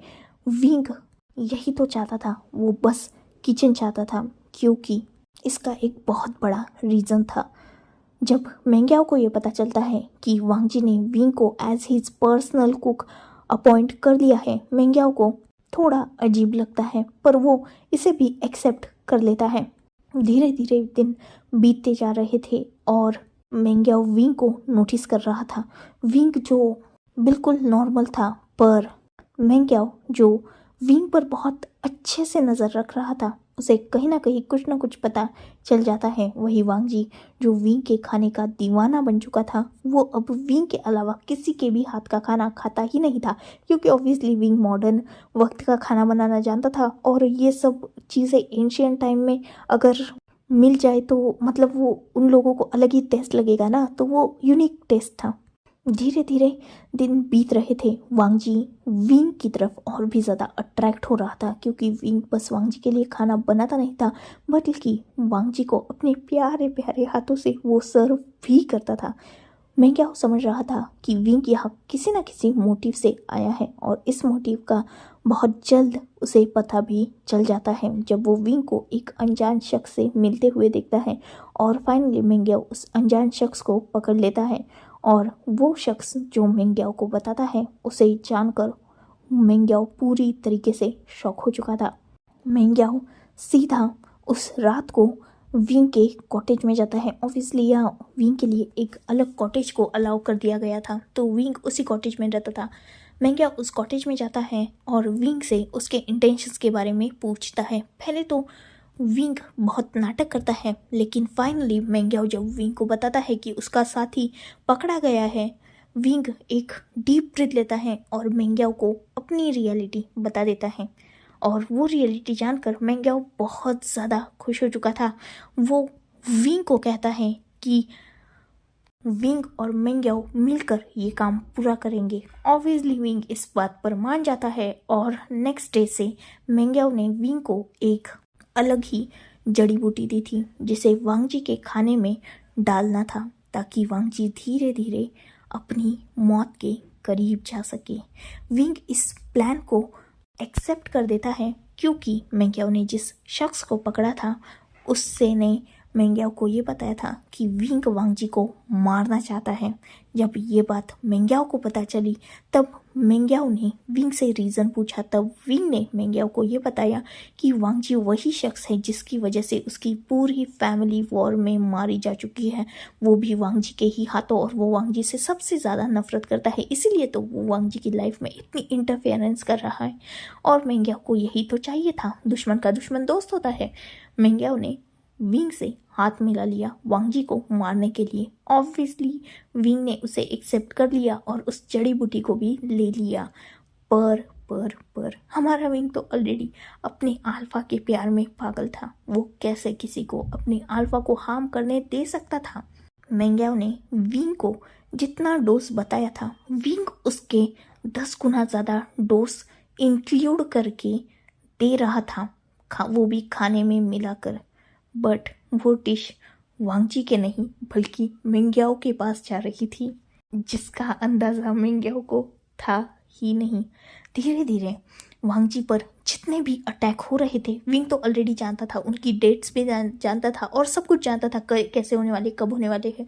तो विंग जैसे तैसे करके वांगजी को उन सारे अटैक्स से सेव कर ही रहा था। जैसे वो वॉर में भी जाए तो विंग वांगजी के साथ ही जाता था, अगर वांगजी उसे ना लेके जाए तो विंग खींचते खांचते छुपते छुपाते जैसे भी करके पहुंच ही जाता था, पर वांगजी को वो बच्चा ही लेता था। और एक सबसे बड़ी बात ये थी कि वांगजी को जो बचा रहा था वो विंग नहीं था, वो एक न्यू आइडेंटिटी थी जो यीलिंग पेट्रियार्क था। यीलिंग पेट्रियार्क जो फिलहाल बहुत ज़्यादा एक्टिव हो चुका था सिर्फ वांगजी का सेवियर बनने के लिए। वही वांगजी खुद भी नहीं जानता था कि विंग उसे बचा रहा है, पर कोई ना कोई वांगजी का साथ दे रहा है, ये बात पूरी दुनिया में फैलती जा रही थी। वांगजी खुद भी जानता था कि कोई तो भी उसे प्रोटेक्ट कर रहा था, पर वो कौन है ये बात वांगजी भी समझ नहीं पाया था, क्योंकि विंग जब भी उसे प्रोटेक्ट करता अपने फेस को छुपा के ही आता। साथ ही अब उसने अपने आँखों को भी छुपाना स्टार्ट कर दिया था, क्योंकि वांगजी उसकी आंखों को देखकर उसे आसानी से पहचान सकता था।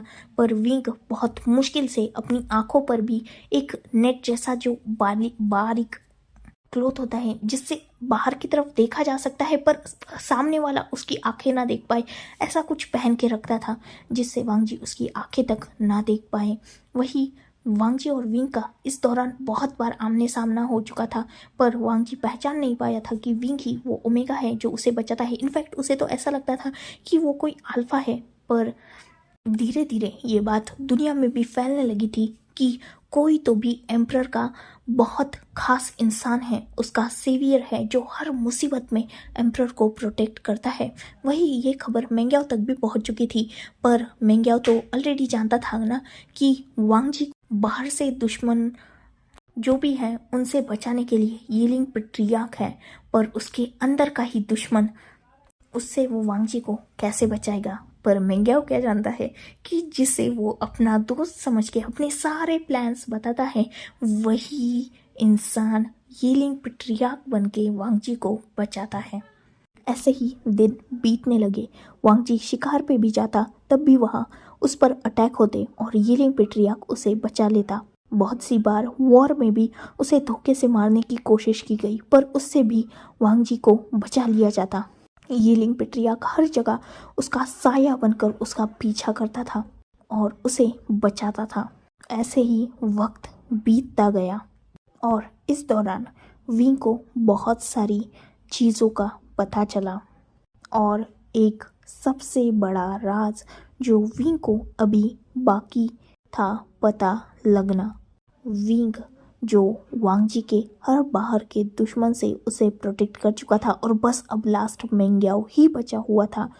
साथ ही विंग मेंग्याओ की ही स्लो पॉइजन की वो जो बूटी थी वो मेंग्याओ को ही दे रहा था, तो मेंग्याओ की भी हालत ख़राब हो रही थी, पर साथ ही वांगजी की भी हालत ख़राब हो रही थी।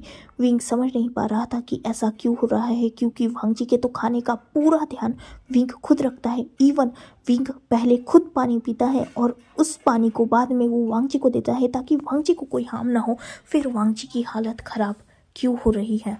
विंग जो इस सवाल का जवाब ढूंढना चाहता था और धीरे धीरे उसे इस सवाल का जवाब मिल भी जाता है जब वो ऐसे ही घूमते घामते एक इंसान के पास पहुंचता है, जो इंसान बहुत मिस्टीरियस था। वो इंसान विंग को देखते ही पहचान चुका था। शायद वो कोई बहुत बड़ा इंसान था, जस्ट लाइक कोई मॉन्क या उससे भी बड़ा कोई। वो इंसान विंग को देखते ही बस कुछ वर्ड्स बोलता है, पर उन वर्ड्स का मतलब विंग को बहुत जल्दी समझ में आ जाता है। जैसे वो इंसान विंग को बताता है कि जो हो रहा है विंग उसे लाख बदलने की कोशिश कर ले पर बदल नहीं सकता। जिसकी नसीब में मौत है वो मरेगा ही, और जिसके नसीब में ज़िंदगी है वो जिएगा ही। हिस्ट्री चेंज नहीं हो सकती, पर तेरा यहाँ आना भी ज़ाया नहीं जाएगा।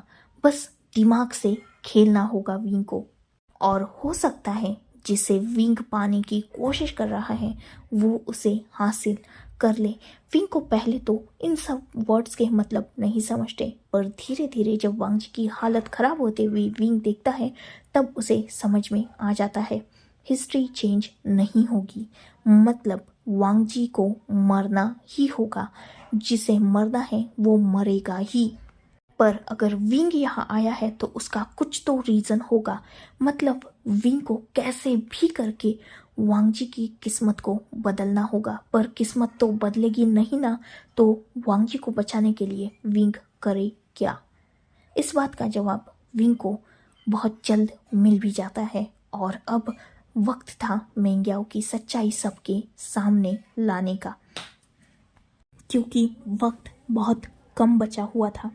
हिस्ट्री में ऐसा लिखा गया था कि वांग जी की मौत जब वो 30 साल का होगा तब होगी, पर वांग जी फिलहाल सिर्फ और सिर्फ 25 साल का है। 24 साल का जब वांग जी हुआ था तब विंग यहाँ आया था और अभी उसका 25th बर्थडे हो चुका है, मतलब वांग जी और 6 साल जिएगा। पर वांग जी की अब की कंडीशन देखकर ये बिल्कुल नहीं लगता कि वो 6 साल तक और जी पाएगा, सॉरी 5 साल तक, क्योंकि उसकी हालत बिगड़ रही है। मतलब जो किस्मत में लिखा गया है वो चेंज नहीं होगा, वांग जी मरेगा ही, पर विंग वांग जी को मरने नहीं देगा। इसलिए अब उसके पास एक ही रास्ता था, वो मेंग्याओ की सच्चाई सबके सामने लाने का डिसाइड करता है। उसके पास वैसे भी 1 साल से इनफ एविडेंस कलेक्ट हो चुके थे जो मेंग्याओ को गिल्टी साबित कर सकते थे, साथ ही पूरे जिन क्लैन को भी, क्योंकि मेंग्याओ ये सब अपने फादर के कहने पर कर रहा था। इसीलिए विंग सोच लेता है कि अब वो सारे प्रूफ्स वांग जी को देगा, लेकिन उससे पहले एक ऐसी चीज़ होती है जिसका कहीं भी हिस्ट्री में जिक्र नहीं था। विंग को पता चलता है कि मेंग्याओ ने फिर से एक बहुत घटिया चाल खेली है और इस बार वांग जी जो अपने लोगों से मिलने के लिए लोगों के बीच में जाने वाला है उस पर वहाँ अटैक होने वाला है। जबकि हिस्ट्री में ये लिखा गया था कि वांग जी वहाँ से सेफली वापस आ जाता है, इनफैक्ट वहाँ पर उस पर कोई अटैक होता ही नहीं। पर अगर ये बात मेंग्याओ ने विंग को खुद बताई है तो ज़रूर वांग जी पर अटैक होगा ही होगा। ऑब्वियसली विंग ने अभी तक मेंग्याओ का ट्रस्ट को गेन कर लिया था, साथ ही उसने अब मेंग्याओ को वो स्लो पॉइजन देना भी बंद कर दिया था, क्योंकि मेंग्याओ की खुद की हालत ख़राब रहने लगी थी। इसीलिए वो विंग पर शक ना करे, इसीलिए विंग ने सब कुछ बंद कर दिया था। साथ ही वांग जी की हालत तो बिगड़ ही रही थी, तो मेंग्याओ को ये लग रहा था कि विंग भी अपना काम कर रहा है, पर विंग तो खुद वांग जी का क्योर ढूंढने की कोशिश कर रहा था जो उसे मिल ही नहीं रहा था। धीरे धीरे वो दिन पास आ रहा था और विंग फिर से अपनी हीलिंग पेट्रियार्क का लुक लेकर वांग जी को जैसे तैसे करके वहाँ से भी प्रोटेक्ट करता है। पर इस बार वांग जी को भी हीलिंग पेट्रियार्क की रियल आइडेंटिटी पता चल ही जाती है, क्योंकि इस बार वांग जी खुद प्रिपेयर था। उसे ऑलरेडी अपने सीक्रेट एजेंट्स थ्रू ये पता चल चुका था कि उस पर अटैक होने वाला है। वांग जी ऑलरेडी इस अटैक को रोक सकता था, पर वो रोकना चाहता नहीं था क्योंकि उसे यीलिंग पेट्रियार्क की आइडेंटिटी पता करनी थी। इसीलिए वांग जी वो अटैक होने भी देता है और इस बार यीलिंग पेट्रियार्क को जब लगा था कि वांग जी अनकॉन्शियस है और वो वांग जी को बचा लेगा, पर वांग जी की आइज़ तो बीच में ही खुल चुकी थी और उसने यीलिंग पेट्रियार्क की रियल आइडेंटिटी देख ली थी। वांग जी जो विंग को अपने सामने एज यीलिंग पेट्रियार्क देखकर टोटली शॉक था और तभी मजबूरी में आकर विंग ने वांग जी को सारी सच्चाई बता दी। ये नहीं कि वो फ्यूचर से आया है, पर उसके अलावा मेंग्याओ की और बाकी सारी चीज़ों की, जिन क्लैन की सारी सच्चाई विंग ने फाइनली वांग जी को बता दी। ये जानकर वांग जी को पहले तो विंग पर डाउट हुआ था, पर ऑब्वियसली अपने ओमेगा पर कोई कैसे ही शक करे, पर फाइनली कुछ सबूत देने के बाद वांग जी को विंग पर यकीन हो चुका। विंग ने वांग जी को कन्विंस करने के बाद वांग जी को ये बताया कि उसकी जान को खतरा है और उसके साथ इतने दिनों से जो कुछ भी हो रहा है उसमें कहीं ना कहीं मेंग्याओ का ही हाथ है, और साथ ही उसे कैसे भी करके मेंग्याओ से छुटकारा पाना होगा। ये बात अब वांग जी को जब पता चलती है, ऑब्वियसली विंग के पास एविडेंस तो थे ही, वो सारे एविडेंस वांग जी अपने अंडर ले लेता है और इस सारी चीज़ों के बारे में अपने ब्रदर से, अपने ब्रदर इन लॉ मतलब जियांग चैंग से और अपने अंकल से डिस्कस करता है। उन सबको जब मेंग्याओ की सच्चाई पता चल चुकी थी, वो भी बहुत ज़्यादा गुस्सा हो चुके थे, पर सारे एविडेंस क्लियरली ये बता रहे थे कि इन सब में मेंग्याओ और जिन क्लैन का बहुत बड़ा गेम है। फाइनली उन सारे एविडेंस के बेसिस पर मेंग्याओ और जिन क्लैन लीडर जिन ग्वांगशान को एक्सपोज कर दिया जाता है और थोड़े टॉर्चर के बाद वो भी अपना सच बता देते हैं। अगर खुद डूब रहा है तो किसी और को क्यों ना डुबाए, यही सोचते हुए मेंग्याओ विंग का भी सच सबको बता देता है। पर विंग को वांग जी की साइड में देखकर मेंग्याओ शॉक हो जाता है और दूसरा शॉक उसे तब लगता है जब विंग अपनी रियल आइडेंटिटी जो यीलिंग पेट्रियार्क की थी वो सबके सामने रिवील करता है। वही विंग मेंग्याओ को ये भी बताता है कि वही आज तक वांग जी को मेंग्याओ से प्रोटेक्ट करते आया है। मेंग्याओ और जिन क्लैन जिन्हें ऑलरेडी सजा हो चुकी थी, पर वांग जी की हालत पहले से भी ज़्यादा खराब हो चुकी थी और इस बात से सब टेंस थे, क्योंकि वांग जी ने जब मेंग्याओ को सबके सामने एक्सपोज किया था उसके 2 से 3 घंटे बाद ही वांग जी को खुद को ब्लड वोमिटिंग हुई थी और वो अनकॉन्शियस था। विंग जी से कुछ भी समझ नहीं आ रहा था, वो बहुत ज़्यादा हड़बड़ाया हुआ था क्योंकि उसे वांग जी को कैसे भी करके प्रोटेक्ट करना था। पर कैसे? वांग जी को बहुत सारे अच्छे हीलर्स चेक कर रहे थे, पर वांग जी की बॉडी में कुछ भी गलत नहीं था। जो भी था वो बस हो रहा था। वांग जी की बॉडी में कोई भी अलग चीज़ नहीं थी, मतलब वो बिल्कुल फिट एंड फाइन था, पर पता नहीं वो अनकॉन्शियस हो चुका था और वो होश में भी नहीं आ रहा था। लगातार 3 दिन बीत चुके थे पर वांग जी अभी तक भी होश में आया नहीं था। विंग और बाकी सब लोग जहाँ बहुत ज़्यादा टेंशन में आ चुके थे क्योंकि ऑलरेडी पूरी दुनिया को, मतलब ऑब्वियसली सबको, पूरे किंगडम को ही वांग जी रूल करता था, तो सारे फैसले भी इनकम्प्लीट थे और हर कोई एम्परर से मिलना चाहता था और ये लोग एम्परर की सिचुएशन बाहर वालों को बता भी नहीं सकते थे क्योंकि इससे हो सकता है कि बाहर वाले लोग, मतलब जो दुश्मन है, वो अटैक कर दे क्योंकि एम्परर की पोस्ट खाली है और एम्परर खुद बेड पर है। ये देखना होगा कि बहुत सारे दुश्मन राज्यों पर अटैक कर सकते हैं, इसलिए परिस्थिति ना बिगड़े, इसलिए सबको यही बताया गया था कि एम्परर थोड़ा अपसेट है क्योंकि उनके एम्प्रेस ने ही उनके साथ इतना बड़ा धोखा किया है। वही वांग जी जो अनकॉन्शियस बेड पर लेटा हुआ था और इसे अब 10 दिन बीत चुके थे। हीलर्स पता करने की पूरी कोशिश कर रहे थे पर वांग जी की बॉडी रिस्पॉन्ड भी नहीं कर रही थी और उसकी बॉडी में कोई हार्मफुल केमिकल, कोई जड़ी बूटी कुछ भी नहीं मिला था। In fact Wang ji fit and fine था पर वो बेहोश था। विंग जो इस दौरान उस मॉन्क को ढूंढ रहा था क्योंकि उस मॉन्क को ही इसका इलाज पता होगा। विंग ये सोचकर हर तरफ घूम रहा था और इवन वो बहुत सारे टेम्पल्स, बहुत सारे लोगों से मिल रहा था, बहुत सारे लोगों से उस मॉन्क का पता पूछ रहा था, पर किसी को भी कुछ भी पता ही नहीं था। विंग जो थक चुका था वो अपने प्यार को बस बेबस लेटे हुए देख रहा था। विंग बहुत ज़्यादा टूट रहा था क्योंकि ऑब्वियसली उसे वांग जी को बचाना था। वो यहाँ सिर्फ वांग जी के लिए आया, उसने सब कुछ ठीक भी किया, पर फिर भी वांग जी उसके सामने क्यों अभी तक ऐसे पड़ा हुआ है। वो टूट रहा था हर पल और उसने सोच लिया था कि अगर वांग जी को वो नहीं बचा पाया तो वो भी खुद को ख़त्म कर लेगा। उसके एफर्ट्स देखकर अब तक सबको समझ में आ चुका था कि विंग वांग जी से पागलों की तरह प्यार करता है। वही विंग ये प्यार छुपा भी नहीं रहा था, इनफैक्ट उसे दिखाने की भी ज़रूरत नहीं पड़ रही थी। वो परेशान ही इतना था कि वो परेशानी सबको नज़र आने लगी थी। विंग जो पागलों की तरह कर रहा था उस मॉन्क को ढूंढने के लिए, इवन लैन सीजन की हेल्प से विंग ने बहुत सारे सैनिकों को भी लगा के रखा था, पर किसी के भी हाथ में कुछ भी आ नहीं रहा था। विंग जो पूरा बौखला गया था, पागल हो चुका था, वो उसे कैसे भी करके वांगजी को बचाना था। वो वांगजी के पास घंटों बैठकर रोया करता था और वांगजी को उठने के लिए बोला करता था। विंग वांगजी के रूम में ही ज़्यादातर रहने लगा था और कोई भी उसे रोक नहीं पा रहा था। जितने दुखी वहाँ लैन फैमिली वांगजी को देखकर थी, उतना ही दुख उन्हें विंग के लिए भी होता था, क्योंकि विंग जो तड़पता रहता था, रोता रहता था और वांगजी के लिए पागलों की तरह उस मॉन्क को ढूंढा करता था।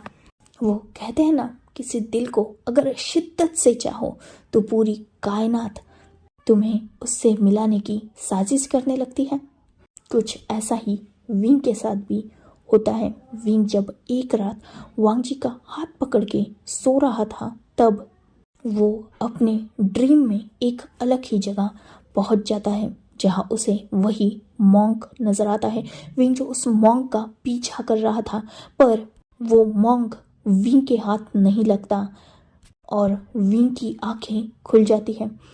विंग जो वहां से उठकर सीधा भागा था, भले ही वो मॉन्क उसे नहीं मिला, पर जहाँ पर वो मॉन्क मिलेगा उस प्लेस का पता विंग को सपने में मिल चुका था, क्योंकि उसके आसपास का एरिया विंग के लिए फेमिलियर था और विंग सीधा उसी जंगल में पहुंचा था जहाँ से ये सब चीज़ों की शुरुआत हुई थी, जहाँ विंग सबसे पहले अपनी आंखें खोलकर इस दुनिया में आया था। विंग वही जाता है और वही उसे वो मॉन्क मिल भी जाता है। विंग उस मॉन्क से वांगजी के जान की भीख मांगने लगता है और उसे पूछने लगता है कि आखिर वो वांगजी को बचाने के लिए क्या करे। वो मॉन्क जो विंग को कुछ भी बता नहीं रहा था। विंग फाइनली उस मॉन्क के सामने बैक करते करते ये बोल देता है कि अगर उस मॉन्क को जिंदगी ही चाहिए या अगर किसी की मौत लिखी ही हुई है तो वो मौत वांगजी की ना हो, बस विंग की हो जाए। विंग वांगजी से बहुत प्यार करता है और उसे मरते हुए वो नहीं देख सकता। एक बार बचाकर उसके ओमेगा के हाथ से विंग बस यूं ही वांगजी को मरते हुए नहीं देख सकता। विंग वांगजी से बहुत प्यार करता है और वो वांगजी के लिए कुछ भी करेगा। इवन अगर जान ही जानी है तो विंग अपनी जान वांगजी को बचाने के लिए सबसे पहले देगा। वो मॉन्क जो विंग की तड़प समझ रहा था, वो विंग के हाथों में कुछ रखता है और विंग की तरफ देखते हुए कहता है, उसकी किस्मत यहाँ लिख चुकी है पर कहीं और लिखी जानी बाकी है। तेरा प्यार उसे बचा तो सकता है, पर उसे बचाने का रास्ता तुझे ही ढूंढना पड़ेगा। अगर हिस्ट्री में उसकी मौत लिखी गई है तो उसकी मौत होगी ज़रूर। तू उसे अगर बचाना चाहता है तो बस अपनी किस्मत से उसे जोड़ ले। अपनी दुनिया को उसकी दुनिया से अगर तू मिला सकता है तो उसे बचाने की ताकत भी तू रखता है। इतना बोलकर वो मॉन्क विंग को वो चाम दे देता है और विंग की तरफ देखते हुए कहता है, जब रास्ता मिल जाए तो इसे इस्तेमाल करना, ये तुझे उस रास्ते को खोलने में हेल्प करेगा। इतना बोलकर वो मॉन्क वैनिश हो जाता है और उसके लास्ट वर्ड ये थे कि तेरे पास वक्त बहुत कम है, सिर्फ 48 घंटों में तुझे वांगजी को बचाना होगा, वरना वांगजी की मौत तो पक्की है। वो मॉन्क जो चाह चुका था वही विंग जिसका दिमाग काम ही नहीं कर रहा था। सिर्फ 48 घंटे में वो वांगजी को बचाएगा कैसे? उसके पास तो रास्ता ही नहीं है, बस है तो ये चाम जिसकी हेल्प कैसे लेनी है ये भी विंग को नहीं पता। विंग जो वापस अपने वांगजी के पास आ चुका था, वांगजी वैसे ही बिल्कुल बेहोश लेटा हुआ था। विंग वो सारी बातें पूरी लैन फैमिली को भी बताता है। अब तक लैन फैमिली को भी ये पता चल चुका था कि विंग फ्यूचर से आया है सिर्फ वांगजी को प्रोटेक्ट करने, पर इस बात का यकीन किसी को नहीं था। पर धीरे धीरे इस बात का यकीन सबको होने लगा था। पर ये राज सिर्फ लैन फैमिली के अंदर था, मतलब मास्टर लैन, लान सीचान और जियांग चैंग, ये 3 ही लोग जानते थे, बाकी चौथा कोई भी नहीं जानता था। वही विंग जो ये सब उस मॉन्क की बातों को, मतलब उस पहेली को सुलझाने की कोशिश कर रहा था। साथ ही सारे लोग भी इसमें उसकी हेल्प कर रहे थे, पर किसी के पास कोई रास्ता था ही नहीं। ऐसे ही वक्त बीत जाता है और बीतते बीतते फाइनली 48 घंटे पूरे होने में सिर्फ लास्ट 2 घंटे बचे हुए थे। विंग जिसकी जान हलक में अटक चुकी थी और वो पूरा बौखला चुका था, रो रो कर उसका हाल बुरा था और वो हर तरीके से सोच चुका था पर उसे कुछ भी समझ में नहीं आ रहा था। तभी अचानक उसके माइंड में एक वर्ड हिट करता है, उसकी किस्मत यहाँ लिखी जा चुकी है। जैसे ही विंग को ये याद आता है वो पूरी लैन फैमिली के पास जाता है और लैन फैमिली को वांग जी के रूम में लेके जाता है। वहाँ उन 5 के अलावा कोई नहीं था, जिसमें वांग जी खुद भी इंक्लूड था, क्योंकि वांग जी बेड पर लेटा हुआ था और ये चारों वहाँ मौजूद थे। विंग उन तीनों को भी ये बताता है कि वांग जी की किस्मत यहाँ लिखी जा चुकी है, मतलब वांग जी की मौत होनी ही है। अतीत के पन्नों में वांग जी की डेथ लिखी हुई है, तो वांग जी की डेथ होगी ही। पर एक और जगह है जहाँ वांग जी और उसका नामो निशान भी नहीं है, जहाँ वांग जी के किस्मत का कोई पन्ना ही नहीं है। सब कंफ्यूज हो चुके थे विंग की ये बातें सुनकर। विंग जो गोल गोल घुमा रहा था बातों का, किसी को भी इस बात का मतलब समझ नहीं आ रहा था। तो लैन सिचेन डायरेक्टली पूछ लेते हैं कि विंग का एग्जैक्टली मीनिंग क्या है। तब विंग लैन सिचेन को ये बताता है कि वांग जी की मौत इतिहास के पन्नों में लिखी गई है, मतलब पास्ट में वांग जी को मरना ही है, पर फ्यूचर जहाँ से विंग आया है वहाँ वांग जी का कोई भी नामो निशान नहीं है। वहाँ एम्परर लान वांग जी की मौत के किस्सों को सुनाया जाता है, पर वहाँ वांग जी के मौत का या उसकी किस्मत का कोई भी पन्ना नहीं है। तो अगर वो लोग वांग जी को हिस्ट्री में मारकर, मतलब हिस्ट्री के पन्नों में वांग जी की मौत दिखाकर अगर वांग जी को फ्यूचर में लेके जाए, तो जिस वर्ल्ड से विंग आया है यहाँ पर, अगर उस वर्ल्ड में वो वांग जी को ले जा पाया वापस, तो उस वर्ल्ड में तो वांग जी की मौत लिखी ही नहीं होगी, क्योंकि वहाँ वांग जी की जिंदगी ही नहीं लिखी होगी, क्योंकि उस वर्ल्ड से वांग जी बिलोंग ही नहीं करता। जैसे विंग इस वर्ल्ड से बिलोंग नहीं करता था, तो यहाँ विंग का कोई भी नामो निशान नहीं था, वैसे ही वांग जी उस वर्ल्ड से बिलोंग नहीं करता और वहाँ पर वांग जी का कोई भी नामो निशान नहीं है। तो क्यों ना जैसे विंग टाइम ट्रैवल करके पास्ट में आ गया, वैसे ही वो टाइम ट्रैवल करके वांग जी को अपने साथ फ्यूचर में लेके गया, तो वांग जी बच सकता है, उसकी मौत यहाँ हो जाएगी, मतलब जो लिखा गया है वो बदलेगा भी नहीं और वांग जी जिंदा भी रहेगा। पर ये बात सुनकर वो सब कंफ्यूज हो चुके थे, क्योंकि ठीक है, अगर वांग जी फ्यूचर में बच सकता है तो इसका कोई भी प्रॉब्लम नहीं है, विंग वांग जी को लेके जा सकता है, पर वांग जी को विंग फ्यूचर में लेके कैसे जाएगा? इसका जवाब भी विंग के पास था। वो चार्म जो उस मॉन्क ने विंग को दिया हुआ था, विंग उस चार्म की हेल्प से फ्यूचर में ट्रैवल करेगा।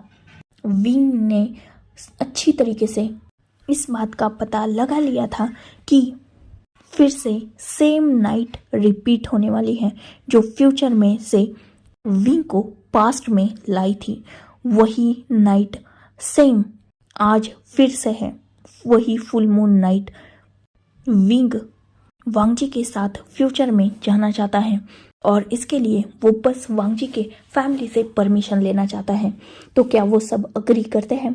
ऑब्वियसली सब वांग जी को बचाना चाहते थे, इसीलिए सब अग्री कर देते हैं। उनके पास वैसे भी वक्त कम था। विंग सबको ये बता देता है कि उन सबको अब वांग जी को हिस्ट्री में डेथ डिक्लेयर करना होगा और साथ ही ये भी सेम एज इट इज लिखना होगा कि वांग जी की मौत मेंग्याओ की वजह से हुई, उसके स्लो पॉइजन की वजह से हुई, ताकि हिस्ट्री चेंज ना हो। पर वांग जी जिंदा रहेगा, वो भी फ्यूचर में। और विंग उन्हें ये भी अश्योर कराता है कि ज़रूर वो लोग फिर से फ्यूचर से पास्ट में आने का कोई रास्ता ढूंढ लेंगे और फिर से वो यहाँ आने की कोशिश करेंगे। इस बात से ऑब्वियसली हर कोई अग्री कर चुका था। तो अब विंग बिल्कुल वैसा ही करता है जैसा उसने उस रात को किया था। वो वांगजी को लेकर बाहर खुले आसमान के नीचे जाता है और उससे लैन सिचन ने पकड़ के रखा था। मतलब वांगजी ऑब्वियसली मस्कुलर था तो वो विंग से अकेले हैंडल नहीं होने वाला था। तो लैन सिचन विंग की हेल्प करते हैं वांगजी को बाहर लेके जाने में। वांगजी और विंग एक साथ बैठ जाते हैं। वांगजी तो अनकॉन्शियस था, विंग उसे अपनी हेल्प से बिठा लेता है और वो मून से उसी रात की तरह प्रे करता है कि उसका प्यार उसके साथ उसकी दुनिया में लौट जाए और हमेशा वो दोनों एक ही साथ खुश रहे। इतना बोलकर विंग वांगजी के साथ वहीं पर सो जाता है। सेम चीज रिपीट होती है और उस चाम को जिसने विंग ने और वांगजी ने अपने हाथ में टाइटली पकड़ लिया था, मतलब उस चाम को विंग ने अपने हाथ में पकड़ा था और साथ ही वांगजी का भी हाथ उसने टाइटली अपने हाथ में होल्ड करके रखा था। उन दोनों के हाथ जॉइंट थे और उसके बीच में वो चाम था। तो फाइनली वो चाम और वो नाइट अपना असर दिखाते हैं और विंग हिस्ट्री से वांगजी के साथ गायब हो चुका था। वही नेक्स्ट डे विंग की आइज खुली थी अपने ही रूम में जहाँ से वो वैनिश हुआ था और फॉर अ चेंज किसी की सॉफ्ट बॉडी पर वो लेटा हुआ था। विंग जो सॉफ्टली अपनी हेड को ऊपर करके उस इंसान की तरफ देखता है और उसके फेस पर एक ब्यूटीफुल स्माइल आ चुकी थी क्योंकि लान वांगजी जो उसके साथ उसके बेड में था फाइनली उसने किस्मत को बदल दिया। पर वांगजी अभी भी सोया हुआ क्यों है? वो जगा क्यों नहीं? क्या अभी भी ये बेहोश है? यही विंग को थोड़ी देर बाद याद आता है और वो वांगजी को जोर जोर से हिलाकर उठाने लगता है। वांगजी जो डीप स्लीप में था फाइनली वो थोड़ी देर बाद अपनी आइज को ओपन करता है और उसके सामने उसका ब्यूटीफुल ओमेगा विंग वांगजी को सब कुछ बताता है होश में आने के बाद जो अब तक हुआ। और वांगजी जो एक न्यू वर्ल्ड में उठा था उसके लिए ये सारी चीज़ें बहुत नई थी, खासकर विंग का खुद का रूम जिसके रूम में उसकी गुचिंग भी थी और मोस्ट इम्पॉर्टेंट बहुत सारी पेंटिंग्स। वांगजी को समझ में आ चुका था कि विंग क्यों इतना ज़्यादा उसे अट्रैक्ट करता था, क्योंकि विंग के दिल में वांगजी के लिए सच्चा प्यार था जो हमेशा वांगजी को अपनी तरफ खींचा करता था। फाइनली सपने में जिसे चाहा वो हकीकत में विंग के सामने था। उसकी इमेजिनेशन में जिसे वो अपने साथ देखा करता था आज वो उसके पास था। कितना खूबसूरत था ना ये सब कुछ। वांगजी जिसे इस दुनिया में रहने के लिए धीरे धीरे एडजस्ट होना था, पर विंग उसके साथ था। साथ ही विंग के पास पैसों की कोई कमी नहीं थी। उसके पास उसका अल्फा था तो वो अपने अल्फा पर बेशुमार खर्च करता था। उसने वांगजी के लुक को टोटली चेंज करके रखा था।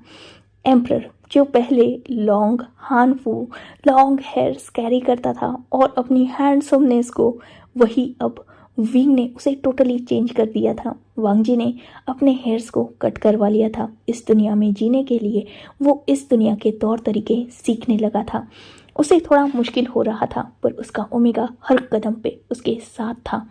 धीरे धीरे वांगजी को विंग अपनी तरीके से ढाल रहा था। साथ ही विंग को फाइनली वो रास्ता भी मिल चुका था जिससे वो पास्ट से फ्यूचर और फ्यूचर से पास्ट में ट्रैवल कर सकते हैं। पर वो ये काम हर वक्त नहीं कर सकते थे। उन्हें बस साल में एक ही दिन ऐसा मिलता था, या यूँ कहा जाए एक ही रात, जब वो पास्ट से फ्यूचर और फ्यूचर से पास्ट में ट्रैवल कर सकते थे। और उस वक्त वांगजी और विंग मिलकर लैन फैमिली को देखने जाते थे, उनसे मिलते थे। दुनिया के लिए हिस्ट्री के पन्नों में आज भी वांगजी मर चुका था, वो भी अपने ओमेगा की धोखे की वजह से। बट इन रियलिटी विंग के पास वांगजी पहुंच चुका था और वांगजी जिसका पहला ओमेगा तो बहुत ज़्यादा धोखेबाज निकला, पर उसके दूसरे ओमेगा ने ना सिर्फ उसे बचाने के लिए दो दुनिया को एक किया बल्कि अपने एड़ी चोटी का दम लगाया। और फाइनली विंग का वो ऑब्सेशन, वो प्यार, वो पैशन उसके सामने है। ऐसा नहीं था कि वांगजी को पाने के बाद विंग का प्यार कम हुआ हो या विंग को अपने पास पाने के बाद वांगजी का प्यार खत्म हुआ हो। उन दोनों का प्यार हमेशा बस बढ़ता ही गया, कभी भी कम नहीं हुआ। हिस्ट्री चेंज हो चुकी थी और इस तरह से हुई थी कि बिना चेंज हुए वो चेंज हो चुकी थी। फाइनली एक ब्यूटीफुल दिल की ख्वाहिश पूरी हो चुकी थी। सच में सच्चे प्यार की जीत हुई थी और बिना हिस्ट्री चेंज किए भी विंग को उसका वांगजी मिल चुका था। अब ये सो कॉल्ड सिंगल का टैग छोड़ के ये पागल ओमेगा अपने अल्फा के प्यार में और भी ज़्यादा पागल और ऑब्सेसिव हो चुका था। वांगजी जो हिस्ट्री की ही तरह प्रेजेंट में भी बहुत ज़्यादा हैंडसम था और उस पर न जाने कितने ओमेगास ट्राई करते थे, पर विंग जो बहुत ज़्यादा पॉजेसिव था वो हर ओमेगा की बैंड बजा ही देता था। वही वांगजी खुद भी विंग से बहुत ज़्यादा प्यार करता था, तो वो विंग को छोड़कर किसी और के पास जा ही नहीं पाता था। जहाँ हिस्ट्री में मतलब पास्ट में लैन फैमिली उन दोनों को खुश देखकर खुश थी, वही फ्यूचर में भी ये दोनों जी रहे थे। इनफैक्ट बहुत लवी डवीली जी रहे थे। लैन फैमिली को सेकेंड मीट में ही, मतलब ऑब्वियसली वो साल में एक ही बार मिलते थे, तो सेकेंड मतलब दूसरे साल ही ये पता चलता है कि उनके फ्यूचर में उनका एक छोटा सा हायर आने वाला है। ऑब्वियसली वांगजी की मौत के खबर के बाद पूरा किंगडम लैन सिचन ने संभाल लिया था और जियांग चैंग ने एक बेबी को बर्थ दिया था, बट आगे हायर वो होने वाला था। वही फ्यूचर में विंग भी प्रेग्नेंट था और वो भी बहुत जल्द बेबी को बर्थ देने वाला था। फाइनली पास्ट में था, फ्यूचर में था। कुछ पास्ट के फ्यूचर में आ चुके थे, कुछ फ्यूचर के पास्ट में आकर फिर से जा भी चुके थे। लाइफ बहुत ब्यूटीफुल हो जाती है प्यार के आने के बाद, और प्यार में बहुत ताकत होती है। दो दुनिया को मिलाने के भी फाइनली ये दोनों दुनिया एक होकर भी एक दूसरे से जुदा थी और जुदा होकर भी एक दूसरे से मिल चुकी थी। दोनों का प्यार मुकम्मल हुआ और वांगजी की जान भी बच गई। विंग के एफर्ट्स भी फाइनली रंग लाए और उसके साथ अब उसका हैंडसम अल्फा था। और इसी ब्यूटीफुल हैप्पीएस्ट एंडिंग के साथ ये फैन फिक्शन यही ख़त्म होता है। बहुत लंबा हो गया, मोर देन 1.5 आवर्स। खैर, ये वन शॉट था जो मेरा फर्स्ट वन शॉट भी था और इजान फेस्ट के लिए भी था। तो प्लीज़ अगर पसंद आए तो लाइक शेयर सब्सक्राइब करके मुझे सपोर्ट करना और मुझे कमेंट में ज़रूर बताना कि आपको मेरा ये फैंटेसी वन शॉट कैसा लगा। सो होप आप मेरे साथ बाकियों को भी सपोर्ट करेंगे। और ऑब्वियसली हर कोई बहुत ज़्यादा मेहनत करता है और अपने अपने हिसाब से एफर्ट्स डालता है, तो सबको ही अप्रिशिएट करना, सबको सपोर्ट करना और अपनी ब्यूटीफुल लाइफ को बहुत ज़्यादा इंजॉय करते रहना। क्योंकि लाइफ रोने के तो 1000 चांस देती है, हंसने के कभी कभी 1-2 ही देती है, पर रोने के उन 1000 चांसेस को इग्नोर करके हंसने के बस उन 2-3 चांसेस को ही ज़्यादा अपनी लाइफ में वेलकम करना। हर छोटी सी खुशी को इग्नोर करने की बजाय और हर बड़े दुख को बस पकड़ के बैठने की बजाय छोटी छोटी खुशियों को भी एंजॉय कीजिए और बड़े बड़े दुखों को भी इग्नोर कीजिए, तभी आप जिंदगी हैप्पीली स्पेंड कर पाओगे। So goodbye, take care, enjoy your beautiful life.